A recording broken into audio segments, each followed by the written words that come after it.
plaisir et l'honneur de présenter cette masterclass aujourd'hui. Je vais partager mon écran pour vous guider un peu le long d'une présentation. Donc, je voulais pendant quelques minutes que vous voyez mon visage. Je suis basé à Lyon, d'où je depuis nos bureaux. Donc, je partage mon écran. Voilà. Le thème d'aujourd'hui va être de voir comment, à notre époque, on est capable, grâce au web marketing, de véritablement booster ses ventes à l'international par différents biais que je vais expliquer au cours de ces quelques heures que nous allons passer ensemble. Alors, quelques heures, en fait, on a prévu donc pour 2 heures uniquement. Et je remercie la CCI du Grand Est d'avoir organisé ce meeting. Alors, je vais me présenter en 2 mots. J'ai 59 ans aujourd'hui. Je suis président donc, de Flowin, qui est un groupe spécialisé dans l'amélioration de la performance du parcours client en France et à l'international, et une des filiales de Flowin, dont je suis également le président et dont je m'occupe en direct, s'appelle OpMyBiz, et elle est spécialisée dans le e-commerce en particulier, et e-commerce en France et à l'international. Au cours de ma carrière, j'ai eu l'occasion d'être directeur général de plusieurs sociétés, plutôt dans les secteurs B2B, pour lesquels j'ai eu pas mal de développement à faire en termes commercial et de développement international. Je suis également conseiller du commerce extérieur, et dans les commissions du conseil du commerce extérieur, je travaille en particulier sur tout ce qui est utilisation du marketing digital pour développer les exportations. Alors, je voudrais, si vous êtes d'accord, qu'on fasse rapidement un tour de table, que vous vous présentiez pour nous dire également votre expérience à l'export. Est-ce que vous êtes des primo-exportateurs ou bien est-ce que vous n'êtes pas des primo-exportateurs? Et puis la deuxième question, c'est est-ce que vous avez déjà eu une expérience de marketing digital ou de e-commerce dans vos activités? Comme ça me permettra peut-être de donner des coups de projecteur sur certains aspects de ma présentation, et puis de peut-être mieux anticiper certaines de vos questions. Est-ce que quelqu'un est volontaire pour se lancer? Est-ce que Armand, tu veux bien faire peut-être le maître de cérémonie? Oui. Je ne sais pas, par exemple, Monsieur Herman, est-ce que vous Oui, voulez... je peux me lancer. Je peux me lancer en effet. Donc, Marc-André Herman, société Cristal Laser. Donc, on a une PME d'un peu plus de 20 personnes implantée près de Nancy. Moi, je m'occupe depuis une bonne quinzaine d'années maintenant de différents secteurs, de différentes zones export pour l'entreprise. Alors, l'export, ça peut être pour nous le grand export. On est sur un marché de niche qui est celui des composants optiques pour laser. Et je m'occupe en particulier de la zone Amérique, de la zone Asie du Sud-Est, Océanie, Afrique du Sud, et d'un certain portefeuille en Allemagne également. Nos ventes se réalisent essentiellement par le biais des emails, c'est-à-dire on a une communication électronique essentiellement. Lorsqu'il faut, on prend le téléphone, mais c'est pas très fréquent. Et on a un marché qui est un marché de niche, dans la mesure où notre audience est de quelques centaines de personnes. Peut-être 1 millier, mais pas plus.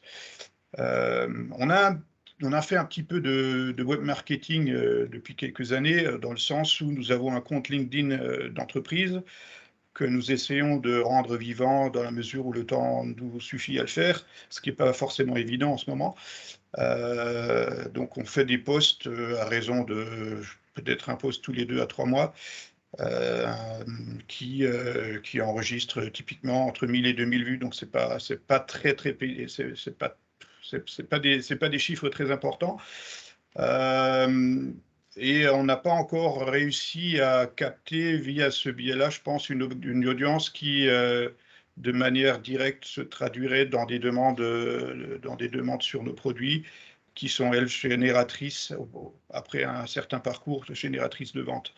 Donc aujourd'hui, voilà, on a mis en place certains outils, mais je ne sais pas encore dire à quel point la manière dont nous les utilisons est efficace, à moins que ces outils eux-mêmes ne le soient peut-être pas suffisamment. Donc voilà, le but de la réunion de ce matin, c'est pour moi de faire un petit peu le point sur ce qu'on fait, sur ce qui est perfectible. D'accord. Alors, bon, vous verrez, je vais illustrer, je ne savais pas que vous étiez présent, mais je vais illustrer par des exemples dans le B2B sur des produits très, très spécialisés. Parce qu'un des mythes que je voudrais casser, c'est le marketing digital n'est pas réservé au B2C. Voilà, donc, et même sur des niches très particulières, il peut être parfaitement pertinent. En tout cas, merci pour cette première personne. Un deuxième volontaire?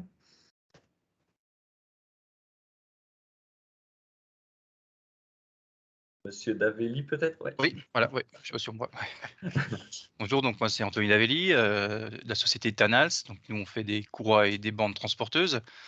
Et je m'occupe depuis à peu près 9 ans de toute la partie export. Donc nous on parle d'export du moment qu'on sort de France en fait. Parce qu'on D'accord. commercialise toutes nos gammes de produits en France et une gamme très particulière de jonctions mécaniques sur les courroies à l'export, principalement en Europe.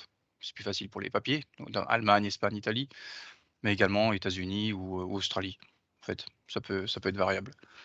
Aujourd'hui, par rapport au web marketing, on a un compte LinkedIn entreprise qu'on fait vivre.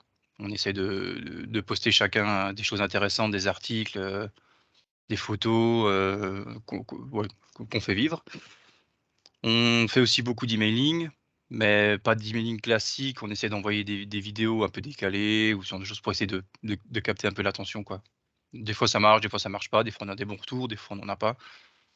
Mais ouais, on essaie vraiment de développer au maximum le web marketing et on attend du coup de cette, petite formation, d'avoir des petits éclairages sur si ce qu'on fait c'est bien ou est-ce qu'il y a peut-être d'autres moyens d'augmenter nos ventes ou notre visibilité en tout cas. D'accord. Voilà.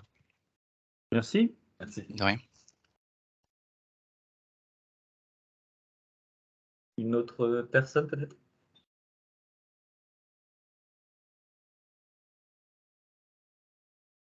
Madame Felder, par exemple, si vous voulez vous présenter et donner vos attentes. Bonjour à tous, Sophie Felder, donc je travaille chez Hanche. Nous, on travaille déjà un peu à l'export. On fournit du matériel et des process en fait pour la réalisation de solutions pour la valorisation des déchets, des biodéchets. Voilà, donc on a commencé à l'export avec une filiale, puis une deuxième. Aujourd'hui, en fait, on s'adapte à chaque pays et donc en solution web marketing, pour l'instant, à l'export, c'est les balbutiements. On a des sites internet pour chaque filiale et puis après, voilà, on travaille un peu les réseaux sociaux. Donc d'où ma présence avec vous aujourd'hui. D'accord, merci.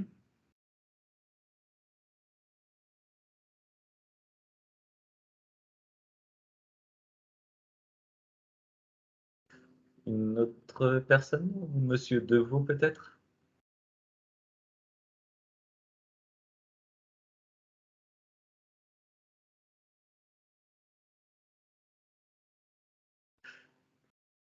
Monsieur Deveau, madame Gessier, si vous voulez prendre la parole.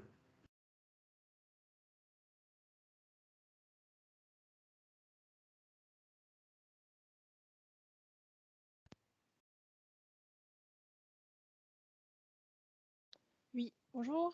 Bonjour. Sabrina Gessier, donc moi je travaille chez Actemium Suisse depuis peu. Voilà, donc je découvre, donc je suis actuellement assistante de direction d'une business unit au niveau donc d'Actemium Suisse, qui fait partie du coup de Vinci Énergie et qui donc fait partie du groupe Vinci que vous connaissez, j'imagine, du côté français. Oui. Voilà. Du coup, effectivement, on est forcément beaucoup à l'international. Et après, moi, je suis encore en découverte, hein. Donc nous, Actemium, nous, on est dans la partie automation, vraiment. Et du coup, dans le monde, on est de 120 000 collaborateurs. On est dans 41 pays, donc on est déjà bien implanté au niveau de l'international. Après, au niveau, justement, là, je suis actuellement conviée à cette visio pour justement découvrir un petit peu qu'est-ce que vous pouvez proposer, parce que je pense qu'on est un petit peu, nous, un petit peu au balbutiement de tout ça. Par contre, on a effectivement les réseaux aussi, on a un compte Facebook, Instagram, LinkedIn. On va dire que principalement, on est sur ces 3 canaux. Mais on est encore un petit peu au démarrage de tout ça. Voilà, et moi, je fais partie du coup d'un groupe marketing pour tout ce qui est réseau au niveau d'Actemium Suisse. D'accord. D'accord. Très bien, merci. Merci. Une autre personne peut-être? Madame Davidenko, par exemple? Oui, bonjour, vous m'entendez? Oui, on vous Oui. entend. Oui, bonjour, je suis désolée, ma caméra ne fonctionne pas. Donc moi, je travaille pour une entreprise qui s'appelle Wiser, qui fait du service en B2B, donc du tracker de prix pour les entreprises. Et moi, je commence en marketing. Donc, j'étais à l'administration des ventes avant et du coup, je suis passée à la team marketing. Donc, voilà, je fais du contenu et du web marketing, donc pour le moment en France. Et comme mon entreprise a été rachetée par un groupe américain, l'idéal serait de réussir à vendre, à créer des leads en fait à l'étranger, donc en Europe, aux États-Unis, en Amérique latine. Donc, voici la raison de ma présence aujourd'hui. D'accord.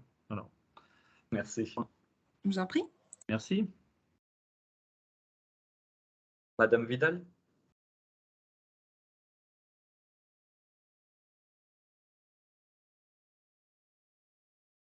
Oui, alors Nathalie, elle n'est pas là, mais je vais la remplacer. Je suis Enola de Maison Baluchon.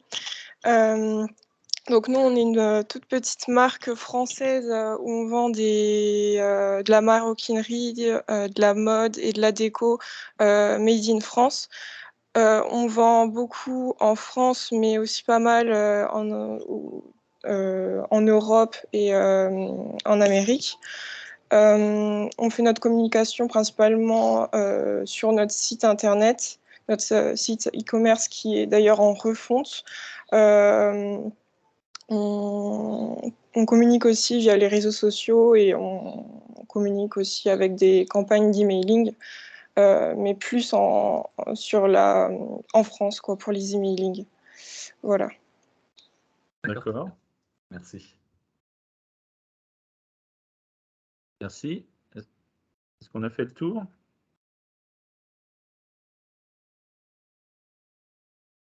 Je pense que oui, on a dû faire le tour. Je ne sais pas si que quelqu'un souhaite reprendre la parole ou prendre la parole, ou qu'on n'aurait pas donné la parole peut-être. Oui, bonjour, Madame Garnieri, je représente la société SBS Interactive. On est une petite PME de Nancy depuis 14 ans. On fabrique un logiciel, on a créé et développé un logiciel de jumeaux numériques pour des gros industriels, parce qu'on travaille beaucoup, par exemple, avec le nucléaire, et des solutions beaucoup plus légères pour les entreprises, pour des vitrines commerciales, des showrooms virtuels. On se lance actuellement dans la démarche à l'export parce que nos salons nous font rencontrer beaucoup de contacts à l'export, notamment sur le Royaume-Uni. Donc là, on s'est lancé dans la démarche export. Donc on est tout novice, voire même avant-novice. Et sur le web marketing, pareil, on est en train de renforcer cette année notre équipe pour avoir une vraie démarche en web marketing sur les réseaux sociaux. Alors, on fait pas mal de posts quand même, notamment sur toutes les manifestations auxquelles on participe, des retours d'expérience en collaboration avec les partenaires qu'on peut avoir. Mais on reste pour l'instant que sur France et on aimerait avoir des leviers pour l'international. D'accord. Voilà. Merci. OK. Est-ce qu'on a fait le tour et encore Ouais, si tout le monde s'est exprimé, je vais peut-être avancer dans la proposition, de la classe.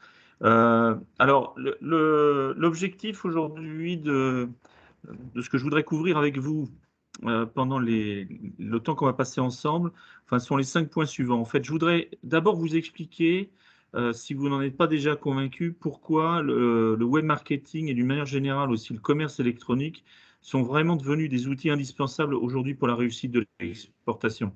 Pour reprendre une expression américaine, c'est plus un nice to have, mais c'est vraiment devenu un must have maintenant de maîtriser le digital pour partir à la conquête de l'exportation. Le deuxième sujet que je vais couvrir, c'est partager avec vous ce qui, pour moi, sont les facteurs clés de succès du web marketing international. Après, on rentrera un peu plus dans le détail sur, pour moi, quels sont les 3 secteurs d'activité du e-business à l'export pour que vous puissiez voir dans les contextes dans lesquels vous travaillez vous-même, quels sont ceux qui sont les plus adaptés pour vous. Ces 3 secteurs d'activité sont en fait la génération de leads, certains d'entre vous l'ont déjà cité, comment on génère des leads avec le digital à l'international. Le deuxième secteur, c'est comment mettre en place une plateforme de e-commerce. Alors, ça concerne beaucoup les secteurs du B2C, mais ça peut également concerner certains secteurs du B2B. Et le troisième aspect, c'est comment réussir un service client et réussir la satisfaction client sans forcément être implanté à l'international avec l'aide et le support du digital. Je terminerai par vous présenter des éléments de planning et de budget parce que je pense qu'avec l'arrivée de l'été, vous allez probablement rentrer dans une configuration aussi pour planifier vos budgets dans les mois qui viennent. Et j'illustrerai un peu par des exemples de réussite, c'est comment ça s'est mis en place avec certains de nos clients. 2 mots avant peut-être d'entamer pour présenter un peu la société que je dirige, donc le groupe s'appelle Flowin. On est divisé par marque avec des secteurs d'activité. Donc, on a une marque qui est spécialisée dans l'industrie, une autre qui est spécialisée dans les RH, une troisième dans la pharma. Et UpMyBiz, dont je suis également le président, est spécialisé dans tout ce qui est e-commerce et utilisation du canal digital pour vendre. Donc, en fait, on a des activités, des prestations de services dans la partie acquisition client, donc comment se faire connaître, comment attirer et comment convertir des prospects pour en faire des clients. Et une fois que la vente s'est réalisée, on a des activités pour améliorer la satisfaction, pour développer les portefeuilles clients et puis animer des communautés d'ambassadeurs. Donc, c'est l'ensemble de ces prestations que l'on regroupe dans mon groupe qui fait aujourd'hui à peu près 8 millions d'euros de chiffre d'affaires, qui est présent partout en France, avec une activité non négligeable à l'étranger, soit avec des étrangers, des sociétés étrangères qui s'implantent en France, soit, comme vous, des sociétés étrangères, des sociétés françaises qui souhaitent s'implanter à l'international. Alors, dans quel monde vit-on? C'est une question presque existentielle aujourd'hui, parce que c'est vrai que depuis une dizaine d'années, on se rend compte à quel point le digital a un impact considérable sur la manière de faire du marketing, de la vente et du service. Je vais vous illustrer ça par un schéma un peu théorique fait par un cabinet de consultants qui s'appelle BCG, qui montre en fait que l'arrivée du digital a repoussé les frontières ou la nécessité d'avoir des engagements en face à face.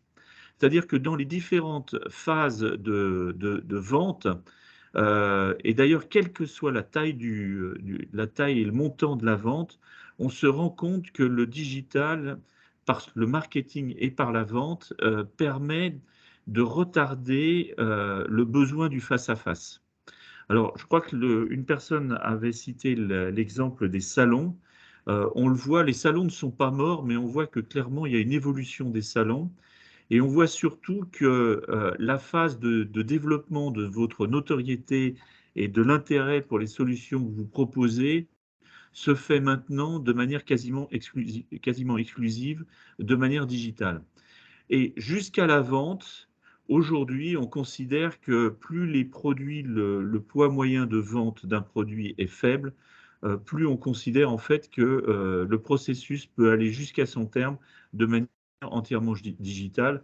Et c'est ce qu'on voit avec le e-commerce et notamment les plateformes qui sont ce qu'on appelle le Digital Native Vertical Brand, des NVB dans le jargon, qui sont exclusivement sur Internet du début à la fin du process de vente. Donc, ce que l'on voit et ce qu'on assiste, c'est un bouleversement des processus de vente, ce qui entraîne d'ailleurs, on pourra en reparler, un bouleversement organisationnel, c'est-à-dire qu'en fait, le marketing aujourd'hui prend de plus en plus d'importance. en nombre de personnes, avec des compétences qui n'existaient pas forcément auparavant dans les réseaux sociaux, dans les emailing, dans la gestion des CRM, la gestion des sites Internet, la création de contenu, etc. Alors que les fonctions commerciales deviennent plus exigeantes dans la réalisation, mais finalement plus qualitatives, mais peut-être moins quantitatives. Donc ça, c'est un peu le contexte général que je voudrais illustrer par des chiffres sur le web marketing comme outil de croissance. Aujourd'hui, il y a une étude qui date déjà de 2-3 ans, qui avait été réalisée par l'OCDE, la Banque mondiale, et avec le soutien de Facebook, donc qui n'était pas un soutien complètement altruistique, mais qui montre qu'aujourd'hui, 2/3 des entreprises font 50% de leur chiffre d'affaires international grâce au web. Ce qui montre vraiment la prédominance aujourd'hui dans les sociétés qui se développent rapidement, la prédominance et la nécessité de maîtriser le web. Le deuxième chiffre, c'est que dans certains pays, et un des pays les plus avancés, j'ai pris volontairement l'exemple anglais, en Angleterre, aujourd'hui, 30% des ventes se font par le canal digital. Pendant la crise du Covid en Angleterre, ils ont eu des pointes jusqu'à 36 ou 38% de ventes qui se font par le canal digital. En France, pour vous donner un ordre d'idée, on est entre 10 et 15% aujourd'hui qui se font par le canal digital. Et le pays qui est le plus développé à l'international, c'est la Chine. Mais on voit bien aujourd'hui, et alors c'est flagrant dans le domaine du B2C, peut-être un peu moins dans le domaine du B2B, mais quoique, parce que en fait, des études de Gartner montrent que on s'attend à ce qu'à d'ici 2025, 80% des ventes dans le B2B se feront par le canal digital. Alors, le canal digital, ça inclut des visios, ça inclut des interactions de personne à personne, mais il n'y aura plus, dans 80% des cas, nécessité d'avoir véritablement une approche physique et un contact en face à face, un contact physique en face à face. Donc, le web marketing est un formidable outil de croissance, et pour la prospection commerciale, pour vendre à l'international, il est vraiment bien adapté. Nous, on confirme, je dirais, une étude qui avait été faite par DHL qui montre que les croissances par le canal digital vont en fait 2 fois plus vite aujourd'hui que par des canaux de vente traditionnels. Et en général, ça coûte 2 fois moins cher comparé à de la prospection classique. Donc le coût d'acquisition client est par le digital en moyenne 2 fois moins cher qu'il ne l'est par des méthodes traditionnelles. D'où l'intérêt, encore une fois, économique de passer par le digital. Donc ça, ce sont les éléments contextuels qui, je suppose que si vous participez à cette masterclass, c'est que vous en êtes déjà un petit peu convaincu. Mais il y a vraiment des arguments en interne par rapport éventuellement à des collègues qui ont des hésitations pour ce mode de vente et ce mode de prospection à l'international. Il y a vraiment des arguments quantitatifs maintenant qui sont irréfutables. Alors, je vais parler un peu du web marketing. Qu'est-ce qu'on entend par web marketing? Parce que pour être très franc, c'est un peu tarte à la crème de temps en temps. Les mots sont souvent viennent un peu du monde anglo-saxon. Donc, il ne faut pas y faire trop attention, mais c'est quand même bien que l'on partage en tout cas les mêmes concepts derrière toutes ces notions. Et je voudrais dire qu'en fait, bien comprendre le web marketing, c'est bien comprendre une équation qui est faite de l'acquisition de trafic par l'amélioration de la conversion et par l'augmentation de la fidélisation. Dans le digital, on n'additionne pas ces 3 éléments, on les multiplie. Alors, qu'est-ce qu'on entend par acquisition de trafic? C'est tous les moyens que vous allez mettre en œuvre pour vous faire connaître sur vos marchés cibles et puis attirer vers les prospects, vers votre site ou vos sites Internet. Je vais vous montrer des exemples ultérieurement sur le fait que vous aurez probablement intérêt à ne pas travailler ou à ne pas être présent que sur un site Internet, mais sur plusieurs. La conversion, c'est tout ce qui va vous permettre de maximiser la transformation des visiteurs en prospects, alors ce qu'on appelle souvent des leads quand on est sur Internet, et il y a plusieurs catégories de leads, puis en clients.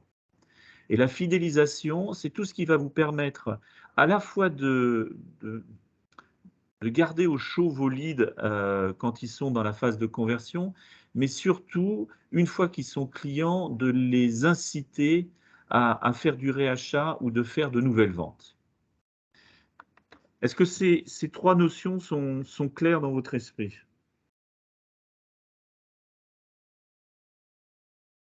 Oui. Alors, quand je dis que c'est une multiplication, je vais essayer d'illustrer ça par un exemple qui est à la fois B2B et B2C, parce qu'encore une fois, les frontières entre le B2B et le B2C sont beaucoup plus floues quand on parle de web marketing ou digital. Et je vais vous illustrer ça, par exemple, si on regardait une situation où vous avez un panier moyen de vente qui est l'ordre de 500 €. Alors, ça peut être le cas de produits de grande consommation, enfin de consommation, peut-être 500 €, ça commence à être un peu plus élevé, mais ça peut être très souvent le cas, par exemple, dans des ventes de pièces détachées dans l'industrie. Et si on considère une période annuelle, ben, quand on va regarder ces éléments avec des KPI importants pour l'acquisition, la conversion et la fidélisation, l'acquisition, on va souvent regarder le trafic mensuel de son site Internet ou des sites Internet avec lesquels on travaille. Donc, si je prends un exemple d'un site Internet qui aujourd'hui génère 2000 leads, 2000 visiteurs par mois, vous avez deux éléments de conversion qui sont importants. Il y a l'élément de le taux de conversion du trafic vers les leads. Très souvent, nous, quand on reprend des sociétés qu'on conseille, le taux de conversion, il est autour de 0,10%, c'est-à-dire que pour 1000 visiteurs, en clair, il y a un lead qui se transforme. Je vais revenir dessus dans ma petite démonstration. Les sites performants sont dans le B2B entre 0,8 et 1,5%, avec une moyenne qui se tourne autour de 1%. Et dans le B2C, les sites très performants peuvent être entre 1 et 4% de taux de conversion trafic to lead. Et après, vous avez, une fois que vous avez un prospect, vous avez votre taux de transformation, donc le taux de lead to sales, qui typiquement dans des organisations commerciales avec des leads bien qualifiés est classiquement autour de 20%. Et puis après, vous avez le taux de réachat. Quand on dit que le taux de réachat est de 0, ça veut dire que quelqu'un n'a jamais racheté le produit dans l'année. S'il est 1, il l'a racheté une fois, s'il est 2, etc., il l'a racheté 2 fois dans l'année.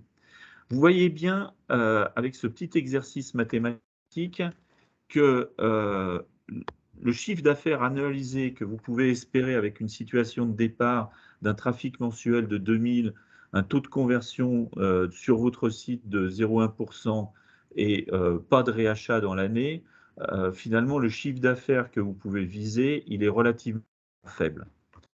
Maintenant, qu'est-ce qui se passe si vous améliorez alors, ma petite animation. Si vous améliorez l'acquisition de trafic, nous, typiquement, on vise des améliorations de trafic qui vont entre 2 à 5 fois le trafic initial. Alors, encore une fois, c'est très variable suivant le point de départ. Mais là, j'ai pris, par exemple, une augmentation de trafic de 2,5, c'est-à-dire passer d'un trafic de 2000 à un trafic de 5000. Je vous montrerai après, dans la partie génération de leads, comment on améliore ces générations de trafic. Et on garde le même taux de conversion. Vous voyez que vous augmentez de 2,5 fois votre chiffre d'affaires. Maintenant, vous voyez où je veux en venir. Si vous gardez la même niveau d'acquisition, mais que vous partez sur un standard de 1% de taux de conversion, vous voyez l'impact que ça a. Et vous voyez d'ailleurs que l'impact de l'amélioration du taux de conversion est probablement une des actions qui génère très souvent le plus rapidement des gains rapides dans une stratégie de web marketing à l'international et en France aussi d'ailleurs. Et si vous améliorez votre taux de fidélisation, c'est-à-dire que si votre prospect, au lieu d'acheter une fois par an, parce qu'il a aimé le service et que vous avez vraiment facilité l'expérience client, il rachète une fois par trimestre, donc ça fera 3 achats supplémentaires dans l'année, vous arrivez à 9 600. Maintenant, quand vous faites de l'exportation avec le web marketing, votre objectif, en fait, c'est de conjuguer ces trois évolutions. Et vous voyez l'effet multiplicateur d'une stratégie de web marketing réussie. C'est-à-dire qu'en arrivant dans des standards de marché en termes d'acquisition de trafic, de taux de conversion, tout en gardant le même taux de conversion, de transformation de vos leads en vente, et en améliorant votre service client, vous pouvez atteindre des résultats en termes de vente qui sont très conséquents. Et en clair, dans le cas, l'exemple que je vous cite, vous multipliez vos ventes tout simplement par 100, quoi.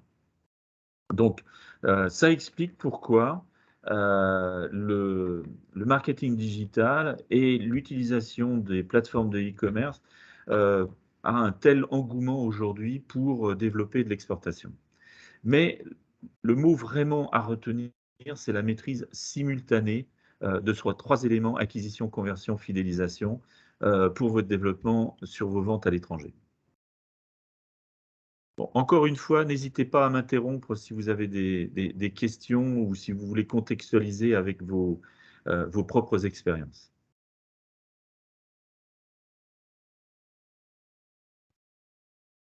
Alors, si on rentre un peu plus dans le détail entre qu'est-ce qu'on met dans les activités d'acquisition, de conversion ou de fidélisation, l'acquisition, en fait, c'est tout ce qu'il faut faire pour attirer. La conversion, c'est tout ce qu'il faut faire pour vendre.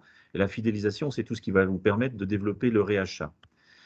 Vous avez des leviers opérationnels dont l'utilité et l'utilisation, d'ailleurs, peut être transversale par rapport à ces 3 piliers qui sont l'acquisition, la conversion et la fidélisation.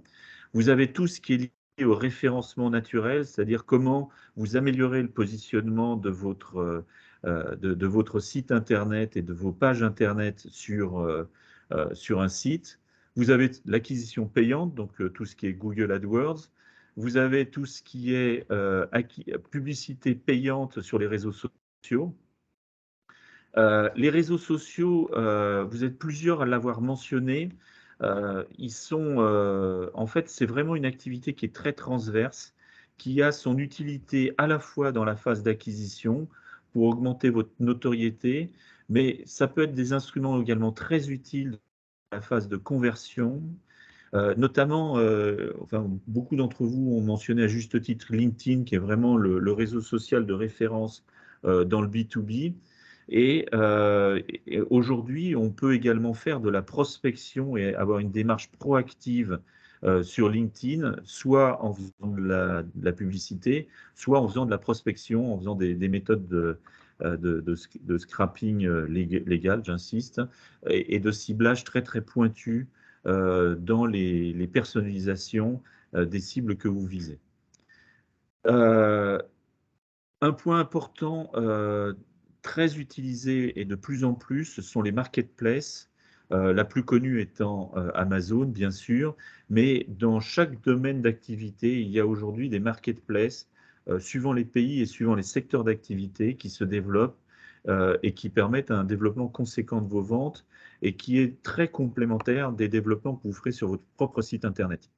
Les marketplaces aujourd'hui, on considère que dans l'exportation, ça représente 40% des volumes de vente d'exportation, encore une fois essentiellement tirés par le domaine du B2C, mais on en voit de plus en plus dans ce qui est vente de pièces ou d'éléments ou de composants. Donc c'est encore une fois, le B2B aussi a sa place dans les marketplaces. Si autre activité transverse, l'email marketing, alors qui va prendre des formes différentes. Je crois que l'un d'entre vous a cité l'utilisation un petit peu, je dirais, différente suivant les pays, avec un ton parfois décalé. En fait, je pense que c'est très vrai de dire ça parce qu'on n'utilise pas les mêmes types de emailing dans une phase d'acquisition que dans une phase de conversion, que dans une phase de fidélisation. Je vous illustrerai peut-être ça également avec différents exemples dans le suite de ma présentation. dans tout ce qui est conversion, il y a tout ce qu'on appelle l'UX, donc c'est l'user experience et les user interface, dans une famille d'activités et de leviers qu'on appelle la conversion rate optimization. Comme vous l'avez vu dans l'exemple mathématique précédent, le taux de conversion est un des éléments qui permet le plus facilement de démultiplier ces ventes sur le digital. Il y a un sujet au niveau de la conversion qui peut être très critique, qui sont le choix des systèmes de paiement. On n'utilise pas les mêmes systèmes de paiement aux États-Unis qu'en Allemagne, qu'en Espagne ou dans les pays d'Asie. Donc, il faut avoir une adaptation et être en relation avec vos banques, éventuellement avoir besoin de créer des entités géographiques, enfin des entités présentes dans le pays. Par exemple, on ne peut pas acheter aux États-Unis sur des sociétés qui ne sont pas enregistrées aux États-Unis par Amazon, donc il faut avoir une adresse. Les systèmes de paiement, comme je viens de le dire, ne sont pas forcément les mêmes. Certains sont plus friands d'utiliser PayPal ou les cartes bleues ou des virements, donc il faut pouvoir s'adapter à chaque pays. Et c'est un élément tactique non négligeable. Le service client est à mettre en place, j'ai envie de dire, dès la phase de conversion. Il n'est pas rare que des clients, avant de faire l'achat, veulent avoir un contact et une interface avec un service client avant de procéder à la vente. Et puis, dès que la vente est réalisée, vous devez suivre à la trace depuis le départ de votre centre de fabrication, de votre usine, de votre plateforme logistique jusqu'à l'arrivée chez le client. Et puis, bien sûr, une fois qu'il y a eu l'utilisation, de faire le bon onboarding et le bon développement. Un autre levier qui est absolument de plus en plus critique, c'est l'utilisation des agents conversationnels qui sont des grands facilitateurs de la conversion. D'ailleurs, entre parenthèses, donc, on parle des chatbots, on parle des callbots, on parle des mailbots, mais ils sont également très, très utiles dans tout ce qui est activité de self-care, donc qui finalement vous permettent de vous désengager un peu d'une présence physique et donc réduire vos coûts. Et notamment pour gérer plusieurs fuseaux horaires, si vous voulez travailler avec d'autres pays hors Europe, la mise en place de self-care avec ces agents conversationnels est plus que recommandée sur un grand nombre de produits. Et puis, alors ça va concerner plus du B2C, dans la période de fidélisation, mettre en place des programmes de fidélité, alors qui peuvent être liés directement au produit ou bien dans le B2B, création de clubs, création de plateformes ou d'univers dans lesquels vos clients peuvent discuter et échanger ensemble. Et pour vous de permettre de contrôler ça. Et par rapport à ça, il faut toujours penser à avoir en main la création, la refonte et la maintenance de son site Internet, qui est une activité qui, quand on a créé un site Internet, l'histoire ne s'arrête pas là, il faut le faire vivre dans le digital. Il faut beaucoup travailler sur l'analyse des données, donc ce qu'on appelle les web analyses. Et puis, faut garder les yeux sur la balle en permanence. C'est-à-dire que le marketing digital est quelque chose qui peut se piloter très, très bien, notamment quand vous mettez en place tous les systèmes d'analyse de données et qui collectent des informations. Je vous montrerai un exemple d'une société que vous connaissez peut-être, qui sont les maillots de bain Villebrequin tout à l'heure. Nous, on a travaillé avec Villebrequin pour utiliser les données qu'ils récupéraient sur leur site Internet pour en fait définir les futurs produits qu'ils auront à vendre pays par pays ou qu'ils auraient intérêt à vendre ou à développer suivant les pays grâce aux informations qu'on analyse par rapport à leur site Internet. Donc, ça peut paraître très vaste, c'est très vaste. En fait, la réalité, c'est que chaque entreprise est différente, les marchés que vous ciblez sont différents et les produits que vous vendez ou services que vous vendez sont différents. Donc, il faudra adapter et pas forcément utiliser tous ces leviers opérationnels, mais dans un système complètement exhaustif, il faut éventuellement pouvoir en tenir compte de l'ensemble. Alors, l'e-export, c'est quoi? On va rentrer un peu plus dans le détail des 3 familles d'activités exportatrices qui utilisent beaucoup le digital. Et ces 3 approches, d'abord, c'est la génération de leads internationaux. En clair, comment vous pouvez, grâce au digital, et grâce en particulier au marketing digital, acquérir de nouveaux clients à l'international. Ça demande d'utiliser les leviers liés à l'acquisition et à la conversion. Le deuxième aspect, c'est est-ce que vous souhaitez ou est-ce que votre produit correspond bien à une activité e-export? Bah, si c'est le cas, c'est probablement l'activité qui fait appel à tous les leviers, puisqu'on a besoin d'attirer vers son site d'e-commerce, mais également de s'assurer d'une bonne conversion, et puis bien sûr de s'assurer d'une bonne fidélisation. Et quand vous vendez à l'étranger, bah, il faut pouvoir assurer la satisfaction client à l'étranger pour des gens ou des clients qui sont basés à l'étranger. Et il faut donc mettre en place un service client international capable d'être multilingue, bien sûr, mais capable de travailler en fonction des heures et des pays dans lesquels vous travaillez. Et le service client également est un des principaux outils pour augmenter le taux de réachat dont j'ai parlé tout à l'heure, mais également faire du cross-sell et de l'upsell, c'est-à-dire véritablement explorer auprès des clients s'il n'y a pas des opportunités de vente supplémentaires ou complémentaires. Donc là, on va surtout, dans cette troisième aspect, travailler sur les leviers de fidélisation. Alors, commençons par la génération de leads à l'international. Bah, tout commence par Google et comment on va se faire connaître sur Google. Avant de rentrer sur un exemple concret, il y a quand même des questions qu'il faut se poser et avoir un peu en interne chez vous une checklist de pourquoi je voudrais commencer à faire de la génération de leads à l'international et quels sont les moyens que je dois éventuellement penser à me donner pour faire cette acquisition de leads à l'international. Alors, les questions, et ce sont des principales questions, mais elles sont probablement et clairement pas exhaustives. Mais est-ce que vous avez des objectifs de prospection commerciale sur les marchés internationaux? Parce que, comme toute démarche de prospection, elle va demander des moyens, elle va demander du temps, des ressources, des compétences, des budgets.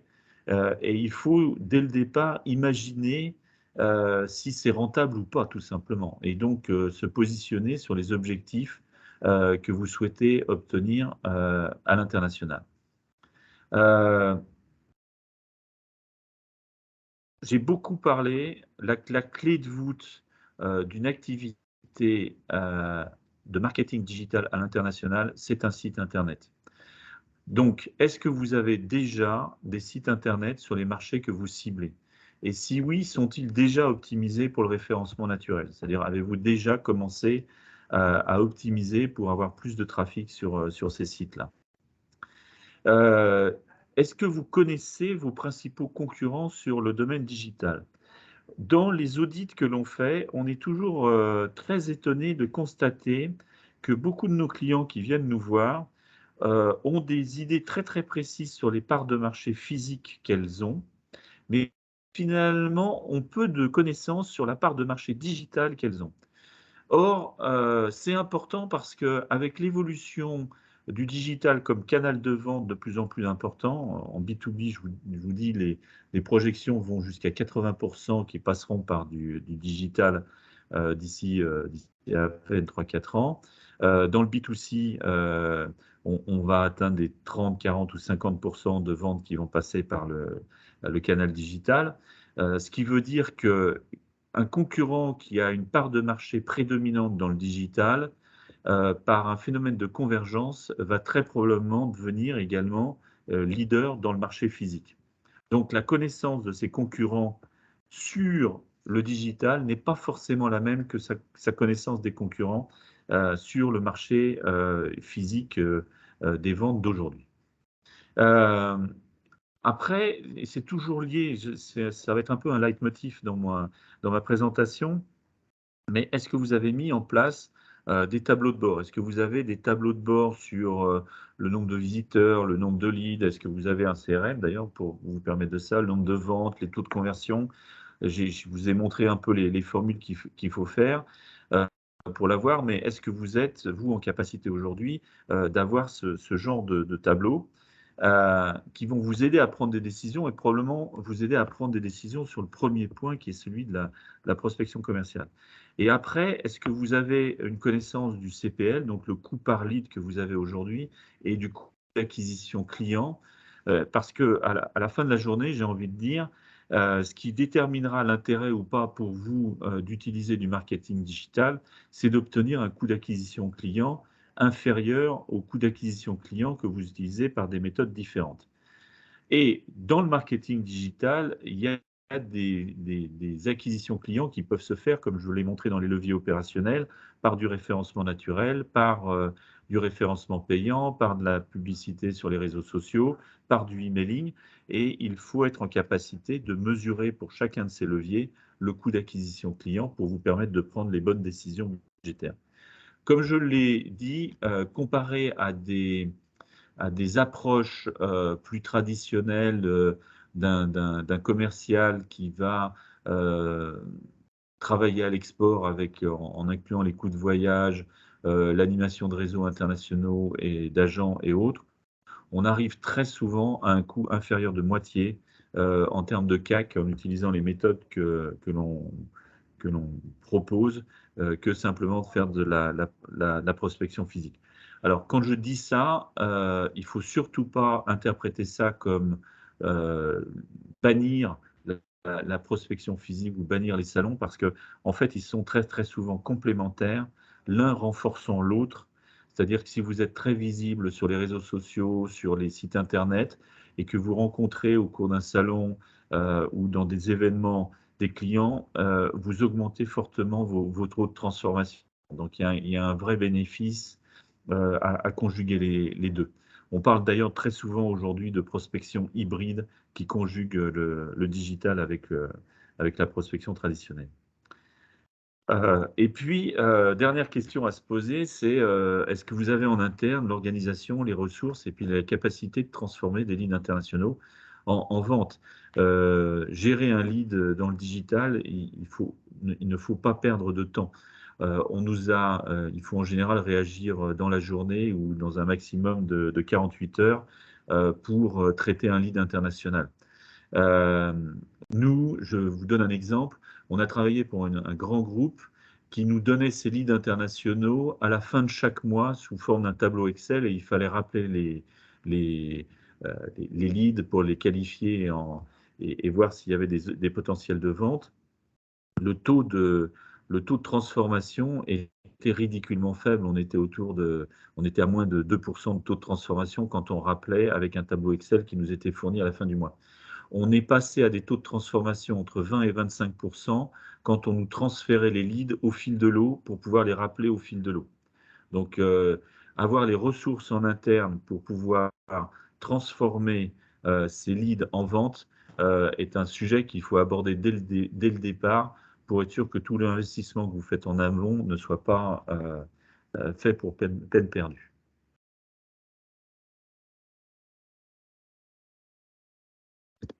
Alors, pardon. Alors, je vais prendre un exemple.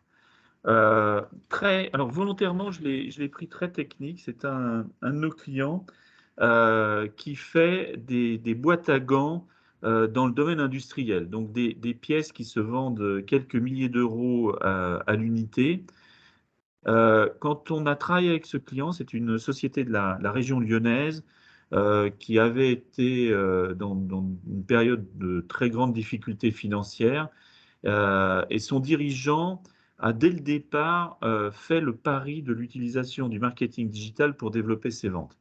Alors, je vais partager et je vous invite à faire le même exercice. Donc là, c'est un type de boîte à gants alors, j'ai tapé volontairement le nom en anglais parce que on a travaillé avec cette société qui s'appelle Jacomex sur marché français la première année, mais très rapidement, l'intention du dirigeant était d'attaquer des marchés hors de France. Ils avaient déjà historiquement une présence en Inde, donc qui était un pays anglophone, et on voulait s'attaquer sur les marchés allemands et anglais et notamment américains.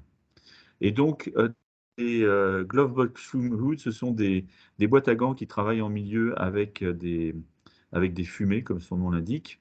Et donc, si vous tapez Glovebox Fume Hood, vous allez avoir une série de photos. Pourquoi? Parce que Google estime que par rapport à ce type de produits ou de savoir-faire, les gens vont plus être intéressés par voir des photos.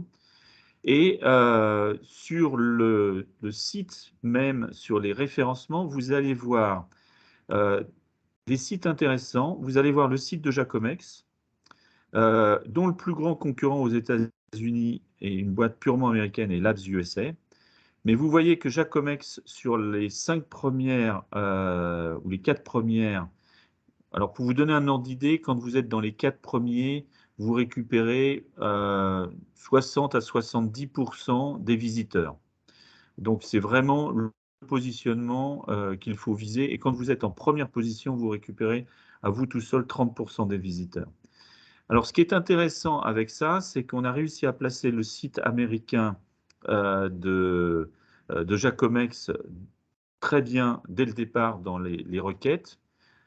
Juste derrière un de ses principaux concurrents, mais on travaille, on a également mis en place des sites web magazines qui génèrent des leads pour le compte pour le compte de Jacomex.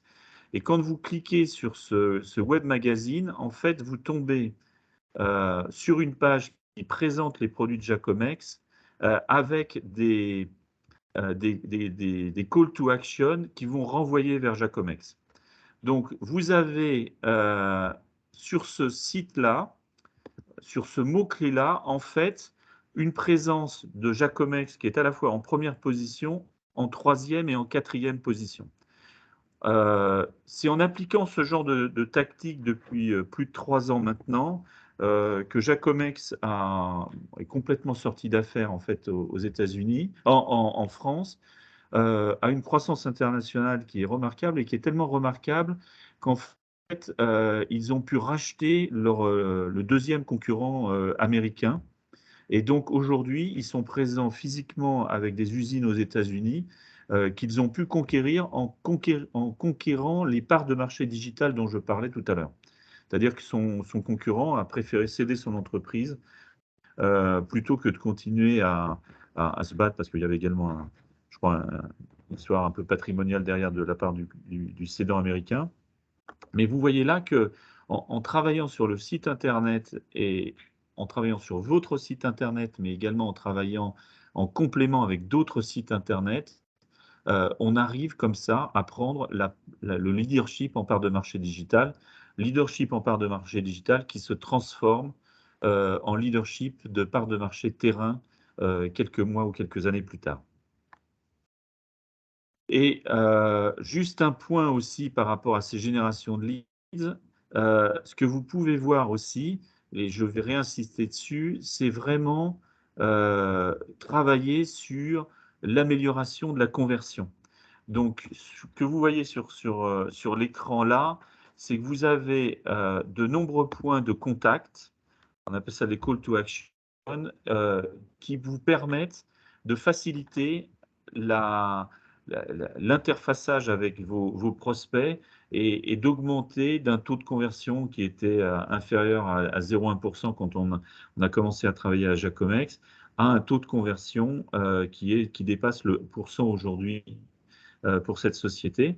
Et en parallèle de ça, je ne vais pas en reparler un peu, il y a eu la mise en place d'une structure pour gérer tous les leads entrants depuis l'un où est basé Jacomex aujourd'hui, pour s'assurer que tous les leads soient bien traités en temps et en heure.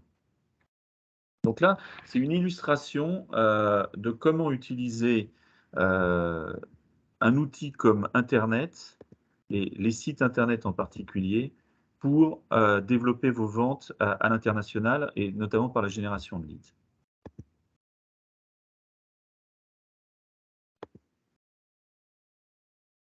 Alors, un autre exemple, là, je pense à vous, Christelle Laser en particulier, parce que la société en question est une société qui s'appelle MGA Technologies. Pareil, c'est une société, quand elle a été reprise par son dirigeant actuel, il y avait moins d'une vingtaine de personnes, 2 et quelques millions de chiffre d'affaires. C'est une société qui est spécialisée dans des machines spéciales pour l'industrie pharmaceutique, donc des produits très, très spécialisés. Et on a mis en place pour eux, il y a 4-5 ans maintenant, cette approche d'utilisation du marketing digital et de la génération de leads par Internet à l'international. Aujourd'hui, la société dépasse pas loin des 20 millions d'euros de chiffre d'affaires et on décroche régulièrement, enfin aujourd'hui, pratiquement 40 à 50% de leur chiffre d'affaires vient de l'international. Et la même proportion vient du site Internet. Donc, ça a été un vrai succès. Et les ventes par Internet et entièrement sans présence physique, je crois que le record, c'est qu'il y a eu une vente avec un groupe néerlandais qui a dépassé les 2 millions d'euros de chiffre d'affaires. Donc, ça prouve vraiment que la génération de leads, en utilisant le référencement naturel, parfois complété par du référencement payant, peut être vraiment hyper pertinent et efficace. Et aujourd'hui, dans ce marché des machines d'équipement spécial, c'est clairement un des leaders européens. Et ça montre bien, encore une fois, que le B2B n'est pas exclu du tout de cette approche du digital et de l'export par le digital pour développer ses ventes. Est-ce que vous avez des questions à ce stade ou j'avance, peut-être je vous laisserai plus de dialogue là, à la fin de la présentation. Là, je voudrais vous parler un petit peu de l'export par des plateformes de e-commerce. Bon, le e-commerce, je l'ai déjà dit précédemment, clairement, c'est une activité, les plateformes de e-commerce, qui va intéresser des sociétés qui ont des paniers de vente moyens relativement faibles avec des produits qui sont sur catalogue. Donc, ça concerne beaucoup le B2C et ça concerne également beaucoup la vente de pièces détachées dans l'industrie. Donc, ce sont vraiment les deux secteurs. Et le design d'un site de e-commerce se fait de manière à la fois très spécifique, société par société. Il est en général, comme je l'ai dit un peu précédemment, à compléter avec une présence sur des marketplaces. Et vous devez à chaque fois réfléchir à la monnaie que vous allez utiliser, la langue, c'est-à-dire que les textes devront être différents, réfléchir aux services que vous voulez offrir pour augmenter vos ventes. Là, par exemple, ouverture d'une petite parenthèse, mais la livraison le jour même ou sous 24 heures dans le B2C, mais augmente de 10 à 30% le taux de conversion. Donc, ça peut être, c'est pour ça que c'est mis en place là. Vous faites le lien avec quand même les activités physiques que vous faites. Vous pouvez faire du self-care. Enfin bon, je vous invite encore une fois à aller vous-même sur un site comme celui de Villebrequin, qui est un site qui est vraiment bien fait et qui est par contre spécifique à la vente de maillots de bain ou de produits de plage. Alors, produits de plage, comme vous pouvez le voir, ils se mettent également dans la maison aujourd'hui et ils essayent de faire du cross-sell. Et notamment, c'est la connaissance de la data sur laquelle je vais revenir qui leur a permis de réfléchir à ce genre de problème. Alors là aussi, est-ce que vous êtes prêts pour faire de l'export? Alors encore une fois, une checklist. Est-ce que vos produits ou services sont sur catalogue? C'est-à-dire, est-ce que le prix peut être défini de manière simple, visible, lisible? Est-ce que vous êtes prêt à réaliser des ventes par des marketplaces type Amazon sur les pays cibles? C'est un très bon complément, mais ça demande également une organisation spécifique. Est-ce que vous avez déjà un site de e-commerce sur les pays cibles? Est-ce que vous avez des distributeurs qui vendent déjà en ligne sur les marchés cibles? Là, il y a 15 jours, j'étais avec un de nos clients qui est en train de réfléchir à développer lui-même sa plateforme de e-commerce parce que, en fait, il se rend compte que dans beaucoup de pays étrangers dans lesquels il travaille, ses propres distributeurs ont des plateformes de e-commerce, mettent en place des politiques de vente de ses propres pièces détachées sur ses sites internet et que du coup, ça crée beaucoup de confusion vis-à-vis de ses clients et que pour réorganiser un peu le marché, il va être amené à lui-même créer sa propre plateforme de site e-commerce pour pouvoir un peu ordonner ses ventes sur le digital, en particulier par rapport à ses distributeurs. Et puis, même discussion, les tableaux de bord, quels sont les KPI que vous avez aujourd'hui? Êtes-vous en capacité de les mesurer? Parce que ce sont eux qui vous donneront la possibilité de prendre les bonnes décisions pour le développement d'une plateforme de e-commerce. Alors, hop. Alors, c'est presque, ce slide, c'est le plus chargé, mais c'est peut-être, si vous vous lancez dans une plateforme de e-commerce, c'est probablement le slide le plus important, parce que derrière les théories, il y a énormément de contraintes auxquelles il faut réfléchir si vous mettez en place une plateforme de e-commerce. Je vais passer rapidement dessus et on pourra éventuellement en discuter un peu plus dans le détail, mais il faut se poser dès le départ, en fonction du pays, la problématique du paiement. Ça veut dire quel est le mode de paiement choisi. J'ai parlé de PayPal, j'ai parlé des cartes bleues, enfin j'ai parlé des virements SEPA et autres. Est-ce que vous avez des prix qui sont concurrentiels par rapport au marché? C'est-à-dire, avez-vous fait des études? Alors, je vois que Madame, je crois que Wiser pourra probablement émettre un commentaire sur ce sujet-là, mais c'est vrai que c'est très important de pouvoir savoir comment on se positionne en termes de paiement par rapport à ses concurrents. Quel est l'impact du taux de choses? Est-ce que vous avez des besoins de vous couvrir en couverture contre des couvertures du risque? Le personnel, est-ce que vous avez du personnel qui parle la langue du pays ou est-ce qu'il vous faut des systèmes de traduction? Ça peut être très critique, notamment dans la gestion du SAV dans le e-commerce. La planification, là j'ai mentionné le fait que être capable de faire une livraison sous 24 heures était un élément critique. C'est bon, c'est vrai pour le taux de conversion, mais dans certains pays, aux États-Unis en particulier, ça devient vraiment la norme aujourd'hui de pouvoir livrer très très vite. Donc, il faut pouvoir planifier ça. Paperasse, c'est un des fameux P du développement international. Quel est le cadre juridique que vous avez en place localement? J'ai mentionné que si vous voulez faire des ventes avec Amazon aux États-Unis, il vous faudra une entité juridique basée aux États-Unis pour pouvoir facturer. Avez-vous vérifié par rapport à la TVA les sujets pratiques culturels? C'est vrai qu'on cite souvent le fait que un site internet avec des alpages, des belles photos de bovins dans les montagnes, les vertes montagnes des Alpes françaises, si vous voulez vendre dans un pays du Moyen-Orient, ça passe pas très très bien.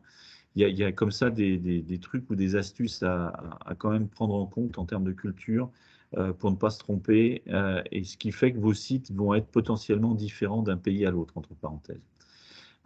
Les partenariats, j'ai parlé des distributeurs, mais ça peut être une très très bonne option dans certains cas de travailler avec ces logisticiens, de travailler avec ces distributeurs pour bien coordonner votre stratégie avec eux.